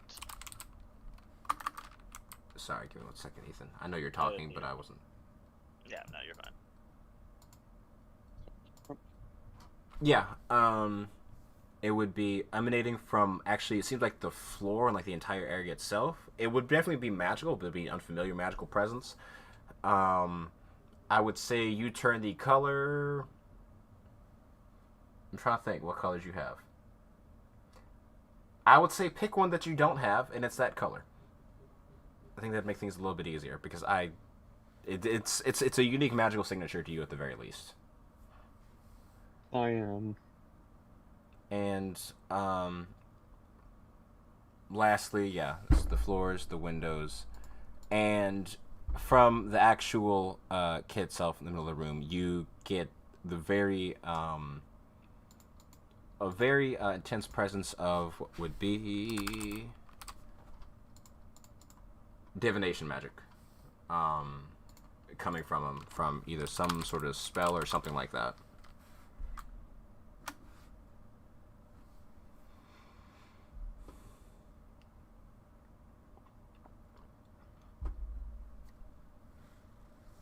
Divination. So, yeah, miss, I'm really gonna have to ask you to leave. I don't really know how you got here, but you're really tiring to talk to, and you're kind of just fucking lame as shit. It's very rude to say. Yeah, I know, that's why I said it. Who are your So- parents? Where are your parents? I think you said we're your parents. No, you. We're your parents. Someone I'm gonna start clearly. crying. Fire's missing. Stop! You stop that. Why are you doing that? I'm trying to hold a strong face. Can you I'm help gonna- me find him? I'm going to like quietly walk up behind, on the other side of them from Juggin, and without like making a sound, I'm just gonna walk up there until I'm like uncomfortably close and just say, "Boy, we've come here to end the blight.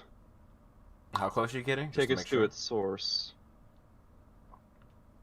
How close am I getting? Yeah. I mean, about like, like there, Okay. about equidistant to Juggin, roughly. Alrighty. So as you do so, he's like, you see him like it's like reassuring, but the opposite. For Jungum's like, will you please just stop? All right, this is weird. You're fucking weird. You're fucking weird. And as you hear, and here's a boy from behind him. He sort of quickly turns his head to see this sort of large, Kalis behind him. And a look of confusion crosses his face. He's like, oh god, is this your friend? I'm still crying. I can't respond. Oh my god.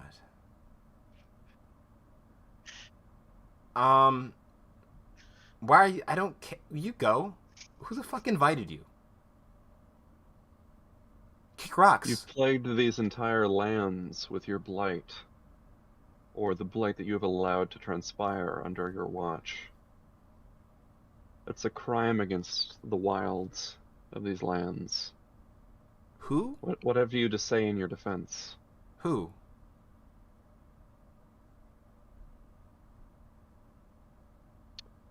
You, boy. Who the fuck asked? You guys need to go. I'm getting tired of dealing with Damn, this. he got me. He sure got me.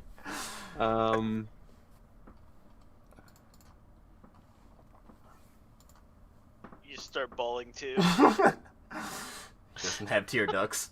It's just this loud like braying noises. There's some snorting Heard happening. deer cry or like scream just like that constantly. Yeah, I used to have a lot in my backyard. It's not pleasant.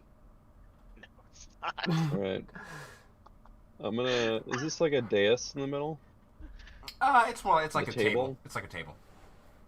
I'm gonna come up and like slam my hand down on the table and say, what of the blight in the citadel?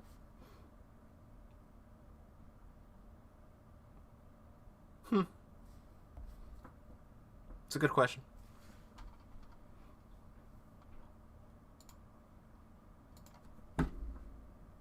Was that it? Where is the source?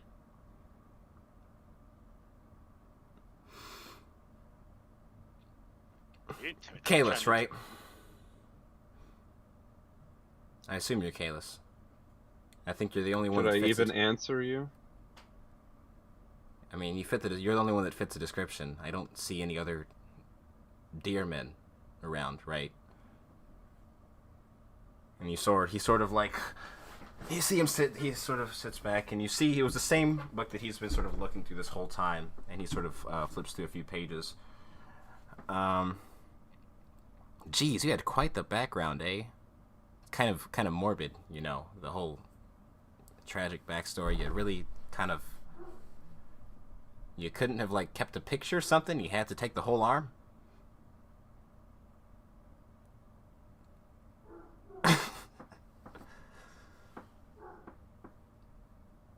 Jeez.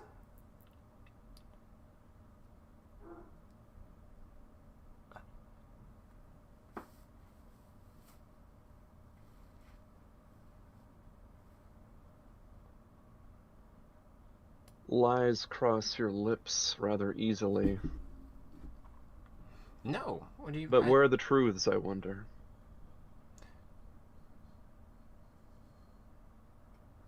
Stop speaking in riddles and evading, and face the truth that you're beholden to your responsibility here. It's unavoidable, and it will come for you if you neglect it for too long. What will come for me? What, you? We will. Well, you're already here. And here I've been talking And you shit seem this to whole know time. that. You seem to know about us, my friend and I. Yeah, we could say that much at least.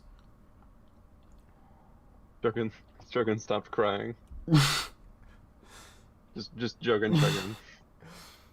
Yeah, stop crying. I'm still Just doing that. screaming, though. Still doing that like a little bit of.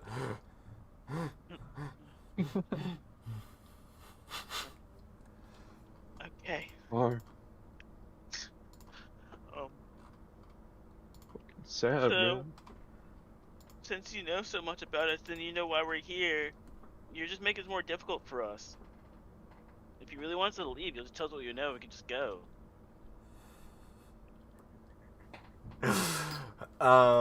Wait, say it again? I'm sorry. If you really want us to leave, you can tell us what we need to know, and we can just go. If you know so much about us. I'll give you an alternative. Because you seem like reasonable people.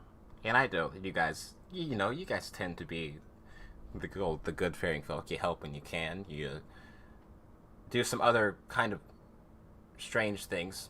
And morality is occasionally a gray line, but you know what? I won't judge. How about you stop talking to me and leave? Because you're really sort of killing the mood here. And I'm gonna Yeah. slam down Gnarlheart on the table and say, "This is the end of this. You're going to show us to the Blight, to its source, and divulge your connection to the Shadowfell, or we're going to make you." And he looks at you, and you see his lips purse for a second, and I with want to an action. yeah, go ahead. With You try to cast a spell. I want to cast Hold Person. you can do that, and with a confidence only a child who's never been beat before says, no.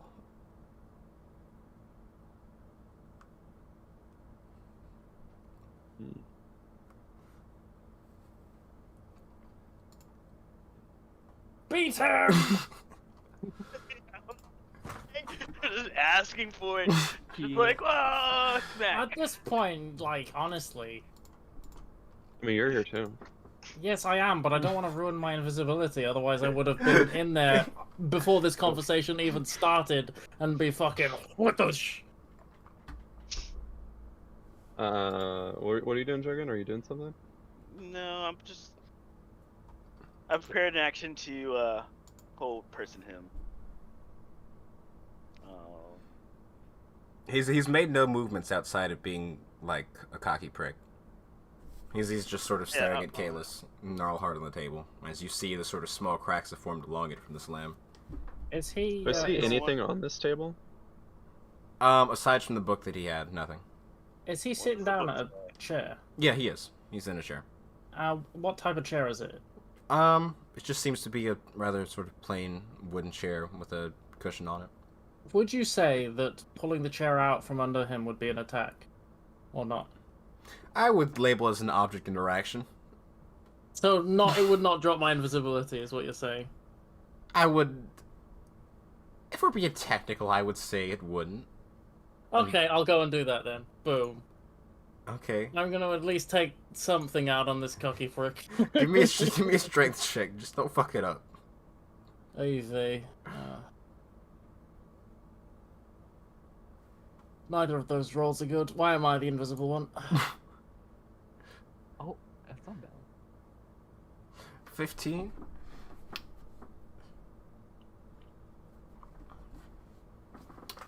Don't Okay. say the kid wizard has more strength than that. The kizzard. I'm not gonna answer that. So as you well, never. What? Um, as you sort of slink up behind him, as you sort of his eyes are locked with Kalis, and you see Sparks sort of slinking up next to him, Jugum, like he's doing like the whole thing's like dun, dun. Clearly, It's like Pink Panther movement, basically. yeah, More so than you would expect. almost Closer like than almost stereotypically in a way. It's kind of Yeah. concerning. It's not like the Pink Panther. It's like the Pink Panther opening credit. I think it's like an anthropomorphic panther and everything.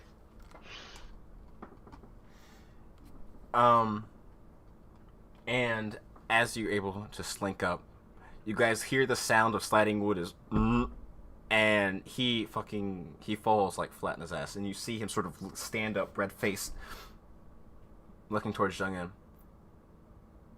Really? I come up to him and I take the book on the table. Time for answers.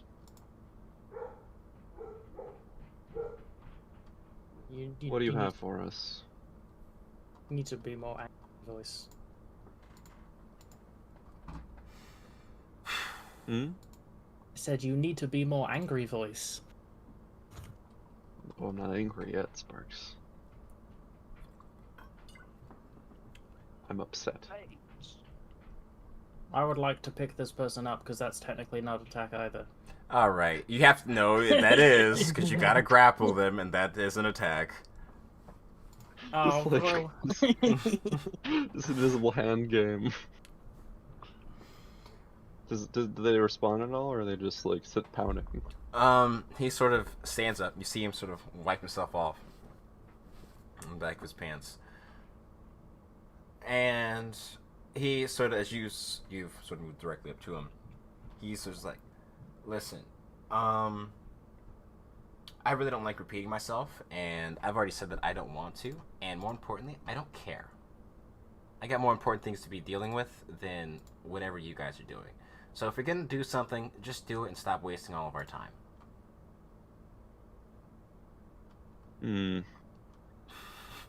Alright. I want to grab them on the side of the head and just slam them into the table. All right, make me an attack roll. Yeah. Angry It's kind of be carelessness. like a shove kind of a thing. Like an athletics. Yeah, it'd be or you could do a contested athletics check. Sure. Actually, I have to. I love that's a 10 and you still get a 19. Oh, Yeah, if you fail this will be impressive. He is an actual child. I know. Yeah, and with no issue, as he's sort of like looking at you smugly, just okay, boom. As there's this large, almost sort of crunching sound. As I would say, what's your strength modifier? Something ridiculous. It's like +5. 5 with the magic items. Yeah. So 6 points of damage because as his head hits the side of the table, and you see him you see him reeling. It's like, Jesus, I didn't think you'd actually do it. Oh my God. You just hit a kid. What the? And Come on. I'm just gonna keep holding him by the scruff of the neck, like into the table, and like lean down over him and say, "Where's the blight?" I want to insight check him. He says he's a kid. Is he actually a kid? I mean, you would He's be. a I guess kid. you would be able to tell because you've got true sight on. Oh, go ahead, give me an insight check. But yeah, visibly, it doesn't seem to be a shape changer because you'd be able to tell. Whoa. 28. Holy cow. He definitely seems to be playing the role of one.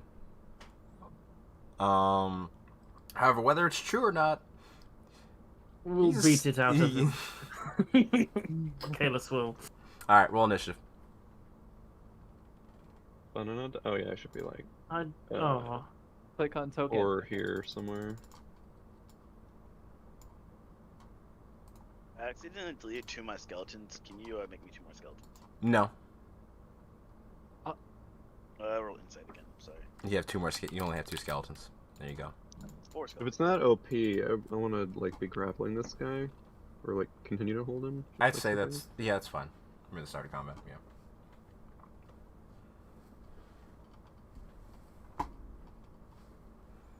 I'm grabbing it. Oh no, where's the like grasping hand? There we go.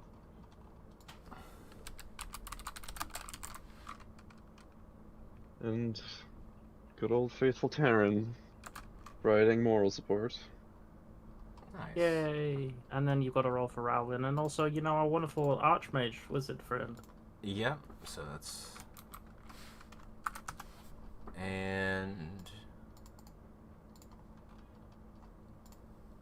I don't want Taryn to do anything except, Although, if we're near the end of a fight, attempt to kill steal us.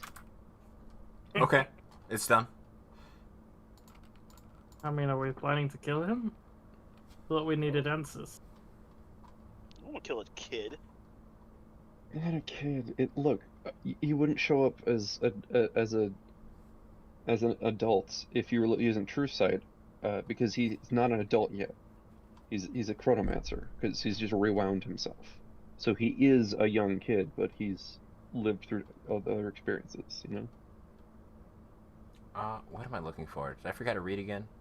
Didn't Chronomancers do that? Probably. I don't know. I Apparently. don't know how I Chronomancers work. did that. Did you? Yeah, I looked the whole background.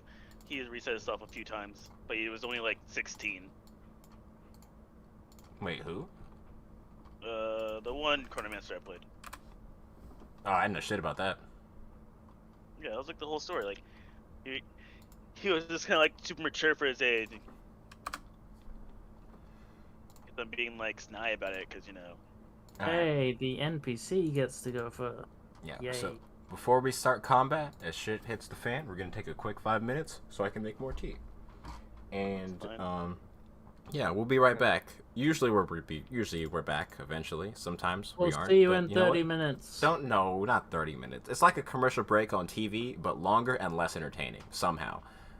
So good luck. Not gonna end the session in the middle of initiative this time.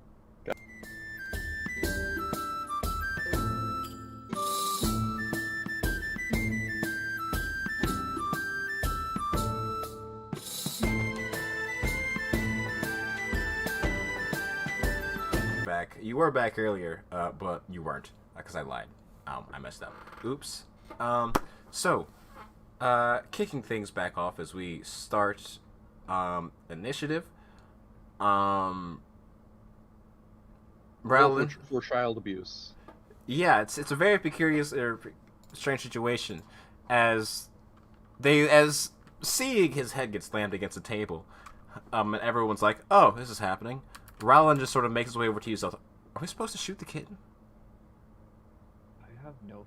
What's been going on? I was just watching behind us, and now he's beating a child. I mean, he sounded like an absolute brat, though, so why not? Zelthar, you literally ran away from home.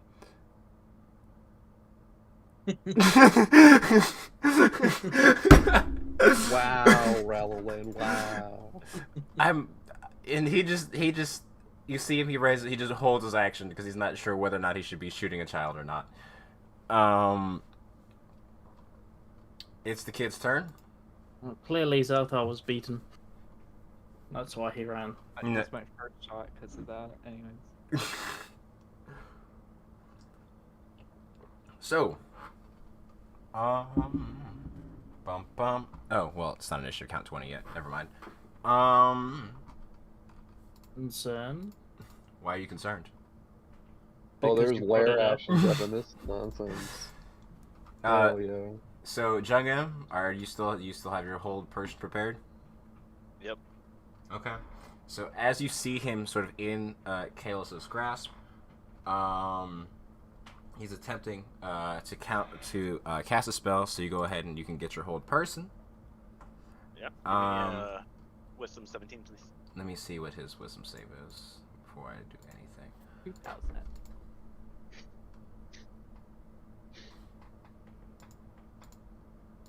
Let's see this roll. Show us the modifier. Oh, should I? I mean, you don't have to. I'm just curious. I'm gonna keep it a secret for now. Just because sometimes I like making you guys slightly anxious with small things, so you think about them more than they deserve to be thought about later. So that's plus. Okay. That's not bad. Okay, yeah, he got a 23, so he passed on the wisdom save. Nice. He rolled high. I will say that he doesn't have like a plus like 46 to wisdom. He just rolled high. Yeah, but what normal teenager has a 16 in wisdom? None of them. It's all Nice. negative. Exactly. Especially like shitty fantasy commoners.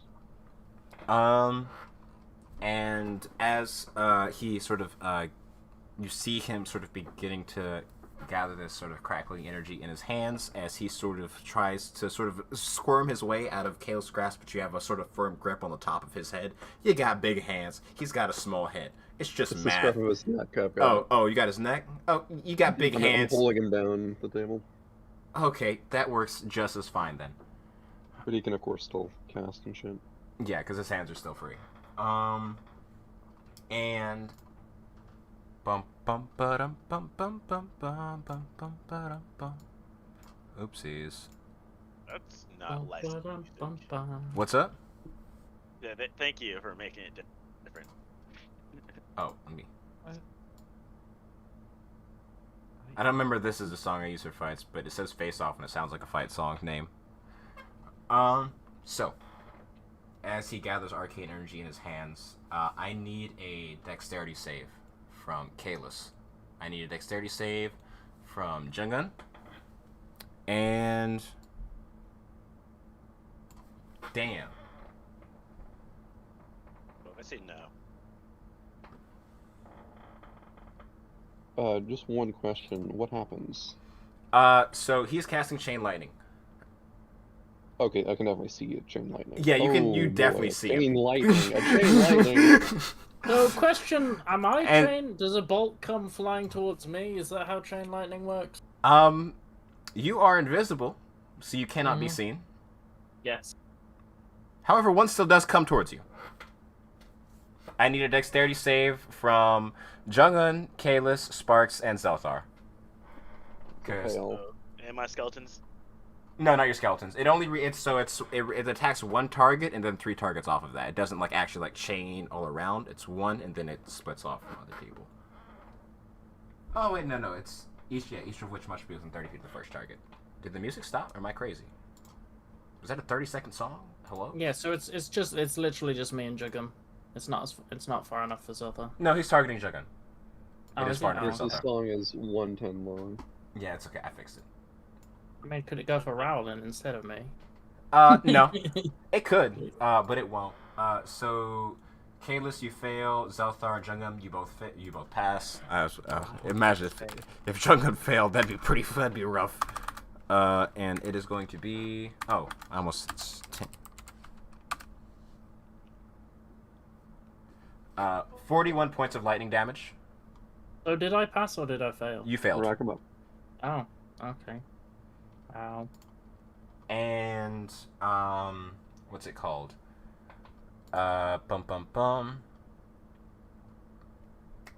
Words, heart, think, thought. Who else failed? Oh yeah, Kalish, you failed. So it's Can I bend luck or is that too late? normally it's too late. It's too late. Usually, if you're going to bend luck on a roll, do it before I tell you the result, or Okay. after before I tell you if you fail or not. Just for the future. Then, as a what's it called? Where was he? He's currently right there. As a bonus action, Kalis, oh fuck, you're a fucking barbarian. Whatever. You'll probably pass this. I need you to make me a strength save. Why are you at 8 health, Kalis?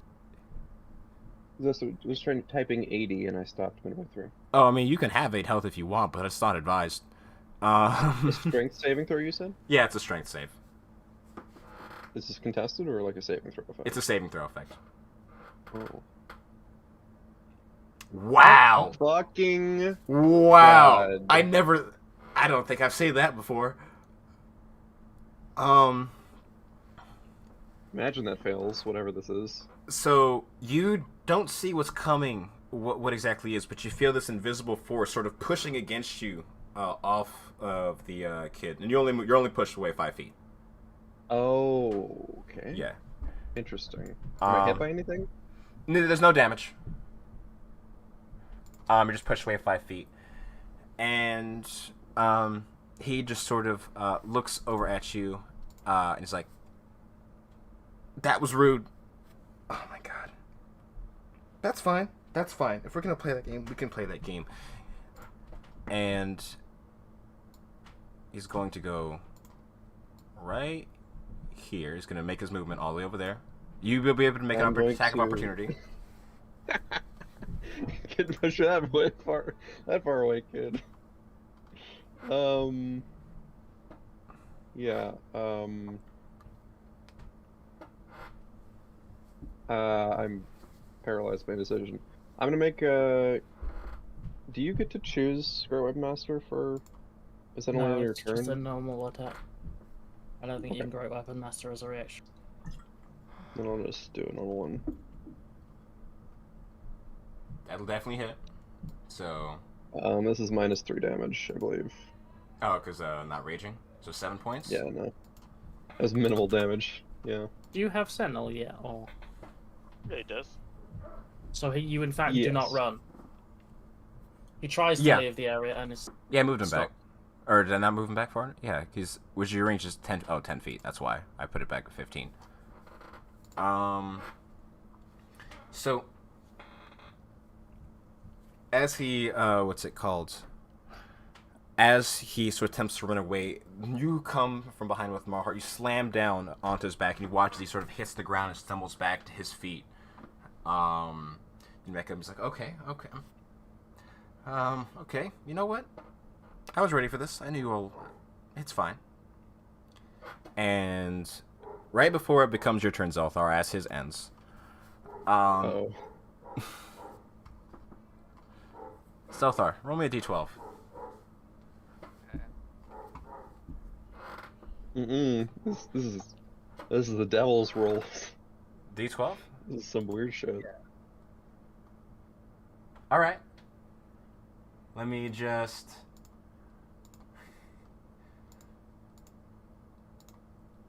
Oh, God. You ever have a moment where you're just like, I'm so fucking cool, and that's because you are? Yeah, I'm having a moment.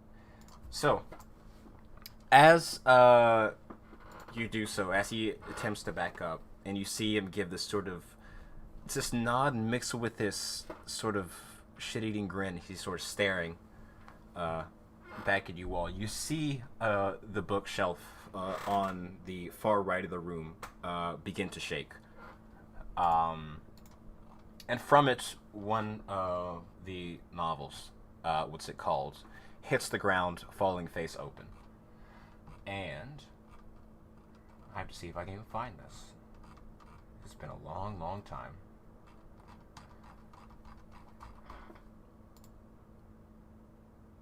Okay. Yeah, you're good. Damn.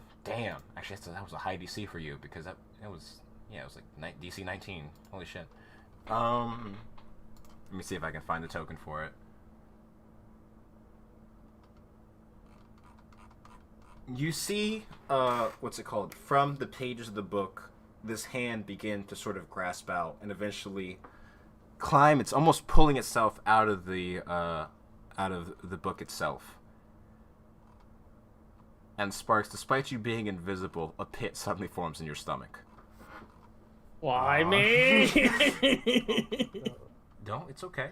Don't worry. Let me just. Are we Zelda right now? Is this a wall master? Go for someone they can see. No. You seem to be fine. However, the creature you see pull itself from the tome is exceedingly familiar.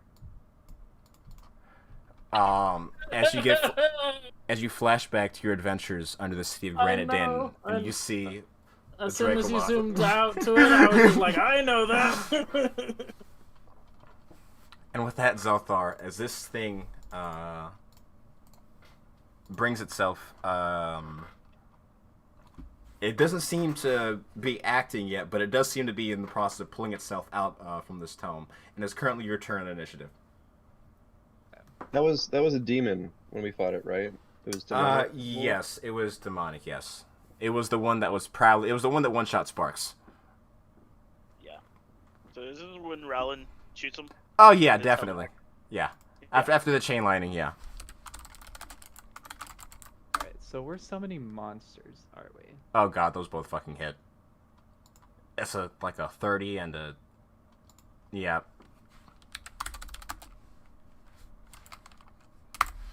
$2d8 and then... What's all his modifiers? Fuck. So that's... 7 plus... You can go ahead, I'm just doing math, I'm sorry. Okay. So I'm gonna plus drop 2, concentration on Pass Without a Trace, 14. and then I am going to cast Conjure Animals, 18 and extra. I am going to summon a giant constrictor snake, CR2, Alrighty. right here. Ping it for me. To the right of the child. It is a huge creature. It's a Yeah. fucking chunky boy. Uh-huh. I gotta have a snake token. Oh, I'm looking the wrong section. Excuse me. Yeah, I got a snake somewhere. I know I do. I don't, but it's okay. I'll find one. Alright. Problematic, let's go. Snake There you noises really do not come through Discord's sensitivity filter. Okay. That's interesting. One size too big. Oh, is it? Oh, Then- it's this. Okay, it's only. Yeah, it's gargantuan. Oops. And are we doing like the... It moves at the end of your Pretty turn. sure- Gotcha. pretty sure he goes right here. Oh, he was putting him right. I thought he was putting next to the other one. My bad. Nope, Okay. Bye again. And then I will end my turn, and then for the snake, I'm gonna do the constrict action on the wizard kid, and it's +6 to hit. The Whiz Kid? The whiz kid. Yep. Aww. But kids are so much funnier. Okay. Kizzard? 17 will not hit. I don't like that. Aw. Like, right in the kizzard. 17 is Alright. a lot of AC. I am done. Alrighty. So if that's all for you, as 2 arrows go, what's it called, launching into its small frame, and as Roland just goes, I'm shooting the kid, and just don't as his shoulders thrown back as he immediately lifts right after he lifts himself up from the what's it called, from the blow dealt to him by Kalis. From behind him, sort of coming from this small flurry of this Fey energy, this massive snake figure comes out and attempts to wrap itself around him, and you hear what sounds to be like a shriek, but like his voice cracks, and as he is able to pull himself away, avoiding the avoiding the attack by the snake, and with that, he can move over to Sparks. Who's not This- constricted? This attack. No, you can. He's not. It didn't hit him. and Yeah. I'm not. The snake did not hit. I like to call this attack all of the sorcery points in the world. I am going to cast. I'm going to twin cast. Hold monster at both the child and the creepy thing that killed me one time. And then I'm going to use 3 sorcery points to give them disadvantage on that saving throw. That's 8 sorcery points. Okay, so let me grab the other things. Accidentally close out stat block. Here we go. So it's a wisdom saving throw? Yarp. So it is... Oh, it's a straight roll for him. With disadvantage. Oh yeah, so... Yeah, I meant to say he has no modifier. So that's for the big one. So he fails the hold monster, and for the other guy, it is a straight roll. He has advantage on saving. But he does manage to fail, as he is properly held in place. As you watch, as you actually see his hands raising, as he's about to... It seems that he's almost about to counterspell, but right before he's able to let it off, He You're wouldn't have been match- able. Wouldn't have been able to do it anyway because I was invisible from casting.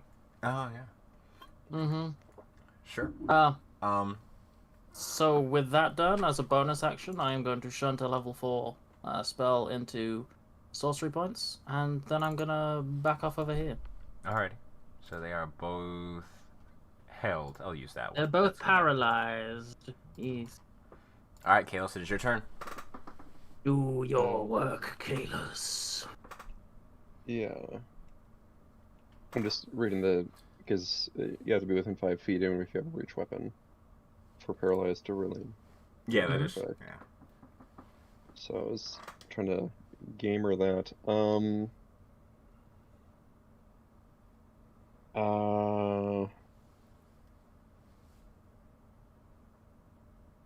Yeah, I'm gonna use the Ring of Haste, I think. Alright. To cast haste. And he can't counterspell that, so that's good. Correct. So and while I'm hasted, I'm going to rage, and we'll see what happens there. It's been so long since I've done this. We missed it. So you deal with D6 force damage because he cannot. Is that That's the true. end? Yeah. So I'll do it on the kid. So just 2. And then I'll step up to him and I'll take a furious attack. Well, yes, a furious attack, otherwise known as Heroic Master. Yep. And as you do so, almost in this strange way, you see as through the paralysis, his mouth tries to twist into like almost this contorted smile. He says, "Go ahead, do it." I'm just gonna like roar and golf swing for his head. Do it. Yep. Give me an attack roll. Add advantage. If it hits, it's a crit. The 13. That you got one more attack, right? You got 2 attacks. Wait. Oh. Because this is Honestly, this is my hasted action. With an AC of 17, I wouldn't weapon master this guy. Okay, thanks. I'll handle it. Yeah, it's unlucky roll, but it's it does not hit. As in your blind fury, you go slamming down, just slamming off a chunk of the stonework table next to him. Yeah, but that's my turn. I'm just gonna pivot over here to hang out with the giant snake, and that's my turn. Alrighty. So next up, move over. We have Jungan. Sweet. I want to take a step closer. Yeah. And is the floor really shiny? It is. It's almost radiant, or it does like radiate a little bit of light. If I look down, is there a reflection of the kid in Yeah. the floor? Yep. It's just a normal picture of him. Yeah. Okay, just making sure. Not sure we cleared that. I already cast a spell this turn, so I don't think I can cast another one. Did you cast a spell this turn? That doesn't count if it was a held action. Oh, really? Yeah. Alright. Yeah, that just used your reaction. You can still cast your normal stuff as your action, bonus action, all that stuff. Sweet, because I was going to just not do anything too cool. You could if you wanted to. Oh, does spell attacks crit? Because they're Yep. melee? Yes. If they're melee, yes. Oh, that's disgusting for clerics. Yep. Inflictum the wounds. I was gonna use like wounds on him, so I think I'm gonna do that. Alright, what But level? I don't really want to kill him though. You can't deal non-lethal damage with inflict wounds, I'm telling you now. Yeah, It's in the name. I feel like he's trying to kill us, so you know. And you are a cleric, He so you can summoned always a bring him back. demon, so he's definitely evil, like the people we've been fighting. And he knows our names somehow, which means he's probably talked to some people who maybe had us in captivity for a time. Oh, perchance. Okay, let's do it at first level. Okay. Then give me an attack roll. It's at advantage. At advantage, Jesus. Oh, What shit. are these rolls? What the fuck? What are these rolls?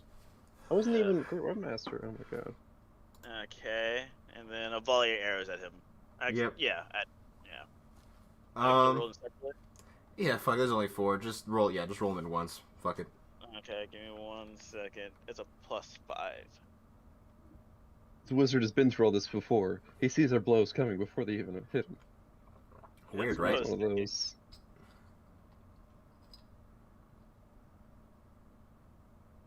So I got a 19 and a 21. They all I also hit. got The really? 17 doesn't hit. Okay, so 19. So I got him twice. Yeah.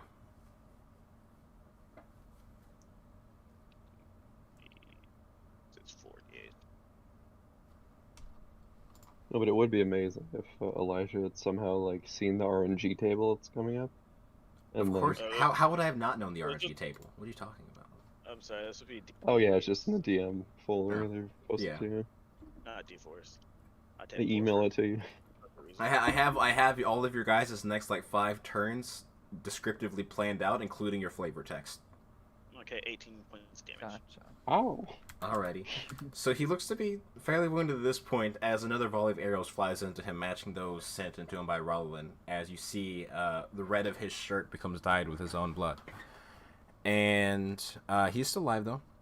And as and coinciding with this, as you place your hand against the chest of him to inflict these grievous wounds across him, it seems the magic is not strong enough to affect him, as it just diffuses across his body harmlessly.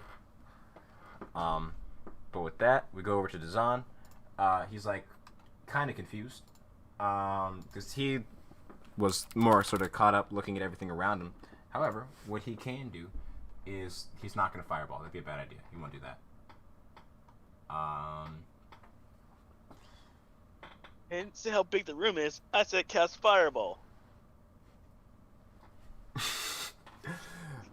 You see him, as he sort of goes into a small knapsack at his side, how many? And just throw out this sort of a mess of knickknacks out in front of you all, and he uses action to cast Animate Object. And you watch as these little arms and legs come sticking out from all of them, and these are all tiny objects. Let me remember how many there are at this level. Fuck, I can't read. Up to 10. So you see, it's about. I'm gonna say it's 10 of these various little knickknacks come sort of. Running out towards the what's it called? Towards the center of the area. I'm not going to draw them all. I'm just going to put them as a little circle, so like a swarm, because they essentially are. That's the wrong. I don't want that circle. We'll do it as a circle. Actually, it's 10 tiny objects, so 2 times. So it would be a large object if there's 10 of them. I don't know. We're gonna do that though. As this mass of now sentient knickknacks springs to life, no pun intended, and joins the fray. They can move 30 feet.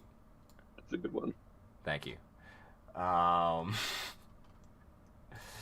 As they all surround him and begin just sort of whacking away at his legs. How many? Shit. Yeah, I'm gonna use mob rules here, actually. Fuck that. Because I'm not rolling 20d10. Gasp. Animate Objects is a slept-on spell. It's a cool one. Mm-hmm.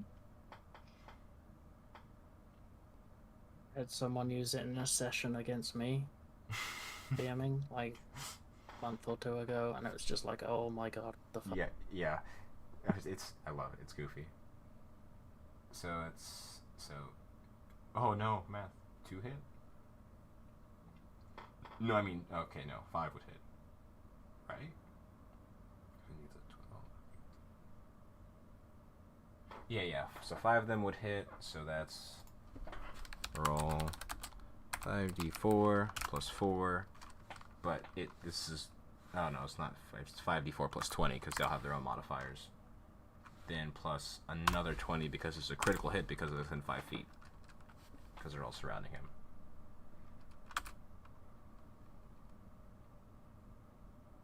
Jesus, actually, wait a minute, that's a lot of fucking... So, damn. Holy shit. I didn't think that out before I did that. I'm supposed to be on my team. So you watch as his leg becomes covered with these sort of cuts and slashes, as this sort of frenzy of like, it's like random shit in here. It's like a feather. It's a cool looking feather. There's like a shiny rock that he found.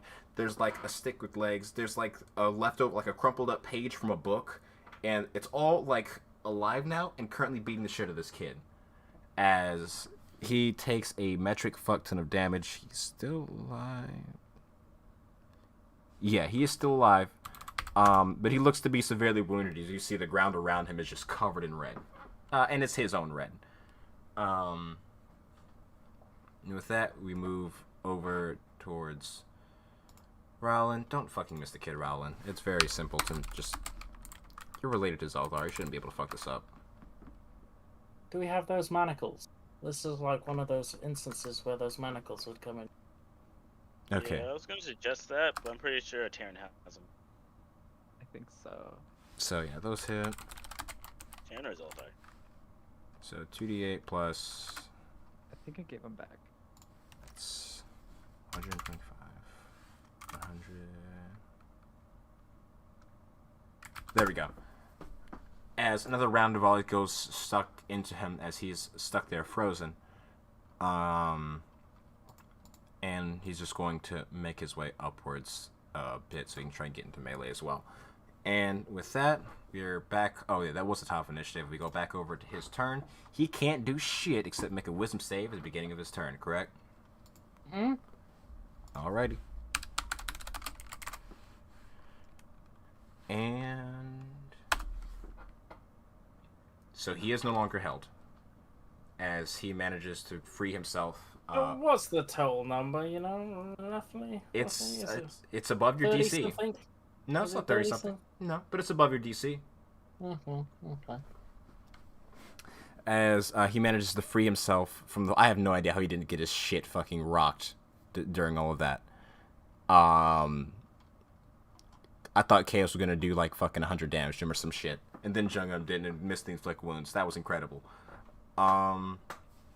With that, that's the end of his turn. We move over to the Dragolots, who also can't do jack shit at the moment, you know. Considering he's also held, but he gets to make a save at the end of his turn. Oh, wait, no, it's not. He doesn't have advantage. But that is a failure for him. Thanks, So he is still held.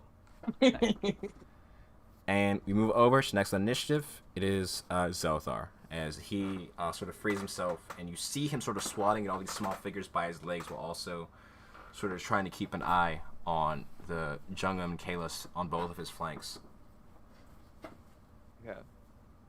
I'm gonna do the 1-2 arrow shot thingy. Okay. That hits. And 15. then number 2. Oof. What the fuck is happening with y'all? So the first one, that's how many points of damage total? 15. 1. Your natural one is a 13. That's Absurd. Yeah, my bad. I take the blame for that. That's my fault. That's my fault. I should.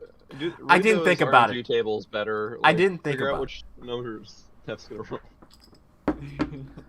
Alrighty. Then, oh, No, go ahead. go ahead. No. Okay. And then for the snake, Yeah. I'm gonna do the constrict attack again.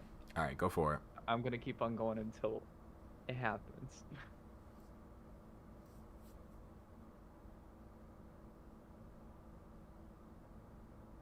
That hits. Yeah. Okay, so he takes 2d8 plus 4 bludgeoning damage. Grappled and restrained. Ooh, grappled and restrained. Now that's a big deal. 24 or 14. I can't read. Ignore me. Nice. And then he is grappled, not and restrained. Cool. And that's Okay. it. Wait, he's grappled and not restrained? Grappled and restrained. Okay, okay, just making sure. My words were dumb. Don't. So as you see him, as he's takes arrow to the chest, he sort of looks up towards you. And as he's getting ready, oh shit. Okay, I'll do it after your turn. I fucked up. To ready some of his magic, the snake appears from behind him, and he watches it quickly whips around him, snatching him up, holding him about sort of 4 or 5 feet up in the air, just squeezing him as you see his face turn red, and him struggling to breathe, because apparently that's hard to do while being killed by a snake. That's like their whole thing. So, when you say you forgot to do something, I presume that's, the lair action creating another monster to kill us with. I don't know why you would think that. But it's actually crazy that you mentioned that. Do you want me to roll a d12? You know what? You get to roll this d12. How about we do that? Closer to me. Oh, 8. The other side. Yay, away from me. What did we get before? You got a 3 last time. That's why it came out of the 3 bookcase. That's part of it. Oh, it's over there. 6. So okay. This one. Where is he at? Oh. Yeah. I don't imagine the clock hands have anything to do with when we saw these monsters, right? Because I assume this one is also going to be another deep pull from this campaign. Say it again. Say it one more time. It's going to be another what? Deep pull from this campaign. Deep pull. Yeah, it's gonna be the unicorn this time. Oh, that would be great. I mean, of course, it would probably hate It's me. not much of a deep pull. That thing has come out 8 times. Alright, fine. Freaking unicorns. The thing we fought the last battle, the giant, not the last battle, the first big boss we fought, the giant Nope. thing that killed me and Zelthar, that thing. Just Thing? suddenly something explodes at the side of this the stained glass windows. It's fins and tail limp down and hang down the tower. The sea dragon has been teleported into. Oh shit. Oh god. Oh fuck. Oh shit. I didn't read. Okay. So And it's not going anywhere else. as what's it called? Turns back around. Another massive tome falls. This one bigger than the last. There's this sort of heavy sound, this heavy resounding sound as it hits the ground, as this metallic clang fills the air. I'm just gonna do it. Is it rune steel? Oh, not that thing. Was it bigger than this? Oh shit! Was it bigger Is than that this? dude?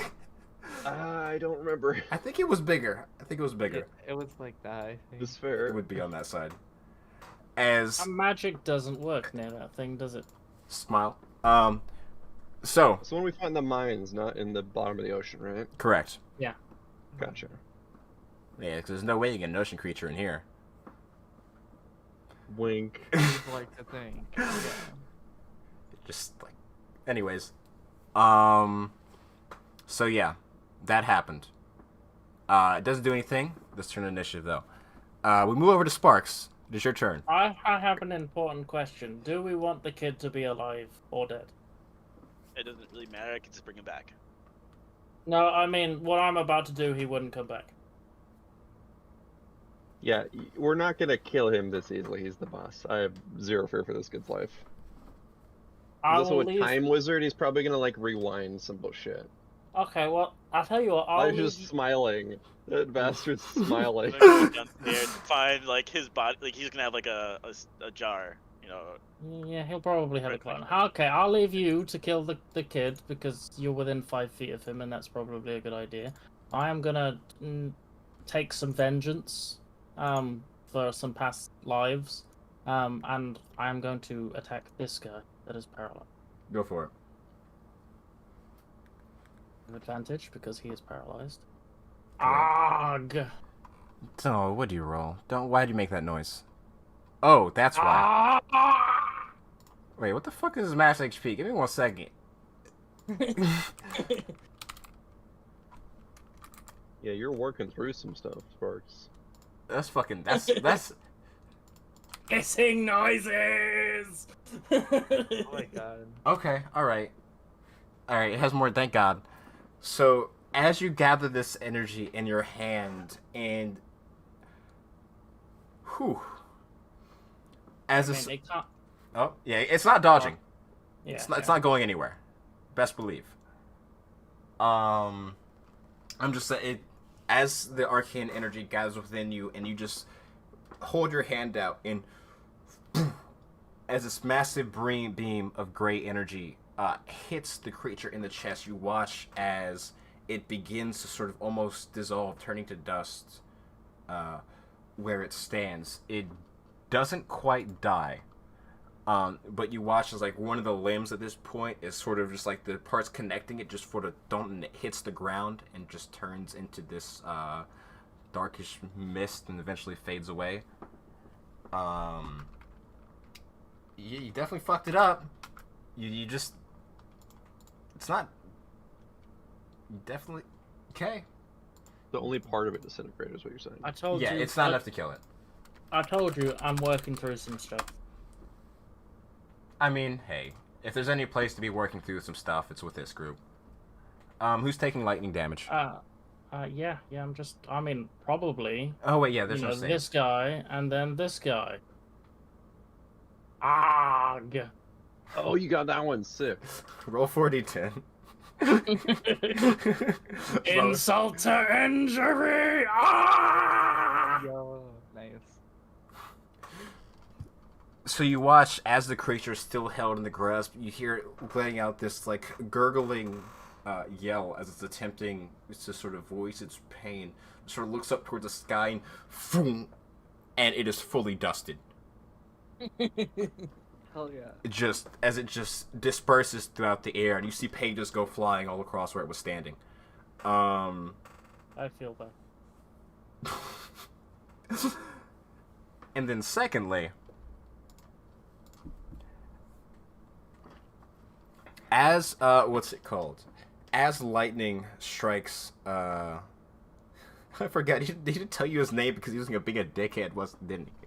Yeah, he was. His name's Ima. Oh yeah, Ima. Yeah. Oh yeah. As lightning strikes into him, dispersing across his body, you watch as his eyes roll into the back of his head as his body convulses for a second, and the snake, between being stricken by the snake, or being constricted by the snake, and the lightning itself, you watch as he just sort of freeze locked in place. And then this sort of weird tone, sort of, what's it called, or this weird change begins to shift throughout the area. And Sparks, you're standing at, where are you standing? I'm at 1. 1, that's correct. It's interesting, right? You ever think about that? You know, Could I take the rest of my turn before this happens, or does this happen immediately? happens immediately. Cool. Cool. You know, it's very important to spot the spots where you choose to stand in combat, because they can have a very big influence on like how you position yourself. It's a very intricate part of, you know, the combat experience. It was very important at the time that I moved up to that position. I could feel it. Yeah, it has nothing to do with what I'm just about to say. I just wanted to fuck with you. Actually, Rowland needs to make me a dexterity saving throw. Actually, it doesn't matter. I forgot. You watch as the bookshelf. Reading Rainbowed, reading Prismatic Spring. Next guest next week, LeVar Burton is coming in. We've been highly anticipating this. It's going to be great. But you watch as the bookshelf behind you begins to sort of move in a sort of strange way as it begins to vibrate, giving off this energy, sort of filling the air around you with this sort of arcane magic. One slightly unfamiliar to you, but you know Boom. And as you're getting ready to move out the way, you suddenly feel yourself locked into place. And he just, looking over at the figure, sort of red face, constricted eyes almost popping out of his head. He just looks over at you, and you see him slightly stick his tongue out. And you feel... This isn't a sensation only shared by you, but you watch as the lightning strikes him again. However, looking at it this time, it almost appears to be coming from him, emanating back up towards the sky. Yep. And you watch as, all of you watch this, as the various events that have happened over the course of the past 30 seconds or so begin to unfold in front of you once more. However, in the opposite order in which they occurred, strangely enough. A very unfamiliar experience to those of you who have time, for who time only flows linearly. Which is everybody, because that's how fucking time works. Mm-hmm.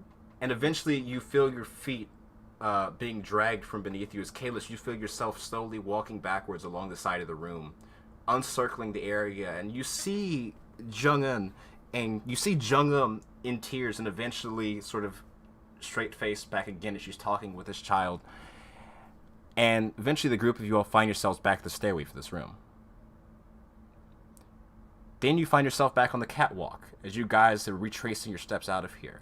And as you find yourself... Oh, so we're going, like, Tenet right now. I haven't seen Tenet. Like, we're moving forward backwards through time. Correct. Oh, boy. And as you find yourselves moving backwards, you feel the wind rushing past you, however, coming from below as you guys are flying downwards on the Griffin, and find yourselves at the feet of the prison once more. And that's where we're going to end this week's session. Nice. Did I still lose all of my spell slots? No, actually. You guys, so I hope you guys kept note. I forgot, I didn't want to say it, but you guys are back to, so most of you didn't have any resources spended, but you are back to what you were at beforehand, before you guys had entered into the fight. So my hit points are back. Your hit points are back as well. We killed him, and then that triggered something, then... So yeah, he seemed to be pretty fucking dead. That felt like a contingency, that did. Well, we'll find out next week. I mean, it is a contingency. He's a wizard. I imagine he didn't want to get murdered. So, thanks everyone for watching. Find out what happens next week. Or don't. It's part of how it goes. Sometimes you never come back. And I cry at night thinking about that. But I cry at night for a whole bunch of reasons, so don't feel bad about it. See you next week. And that's all I have to say. I don't have any other witty comebacks. Bye. Ethan, you're not here to dab. Get up. You gotta dab. I can't. I'm not. I'll dab. This is the... Thank you. Thank you. Thank you. We have our new resident dabber. Please appreciate him. He's doing a good job. All right. Have a good night, folks.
Bye.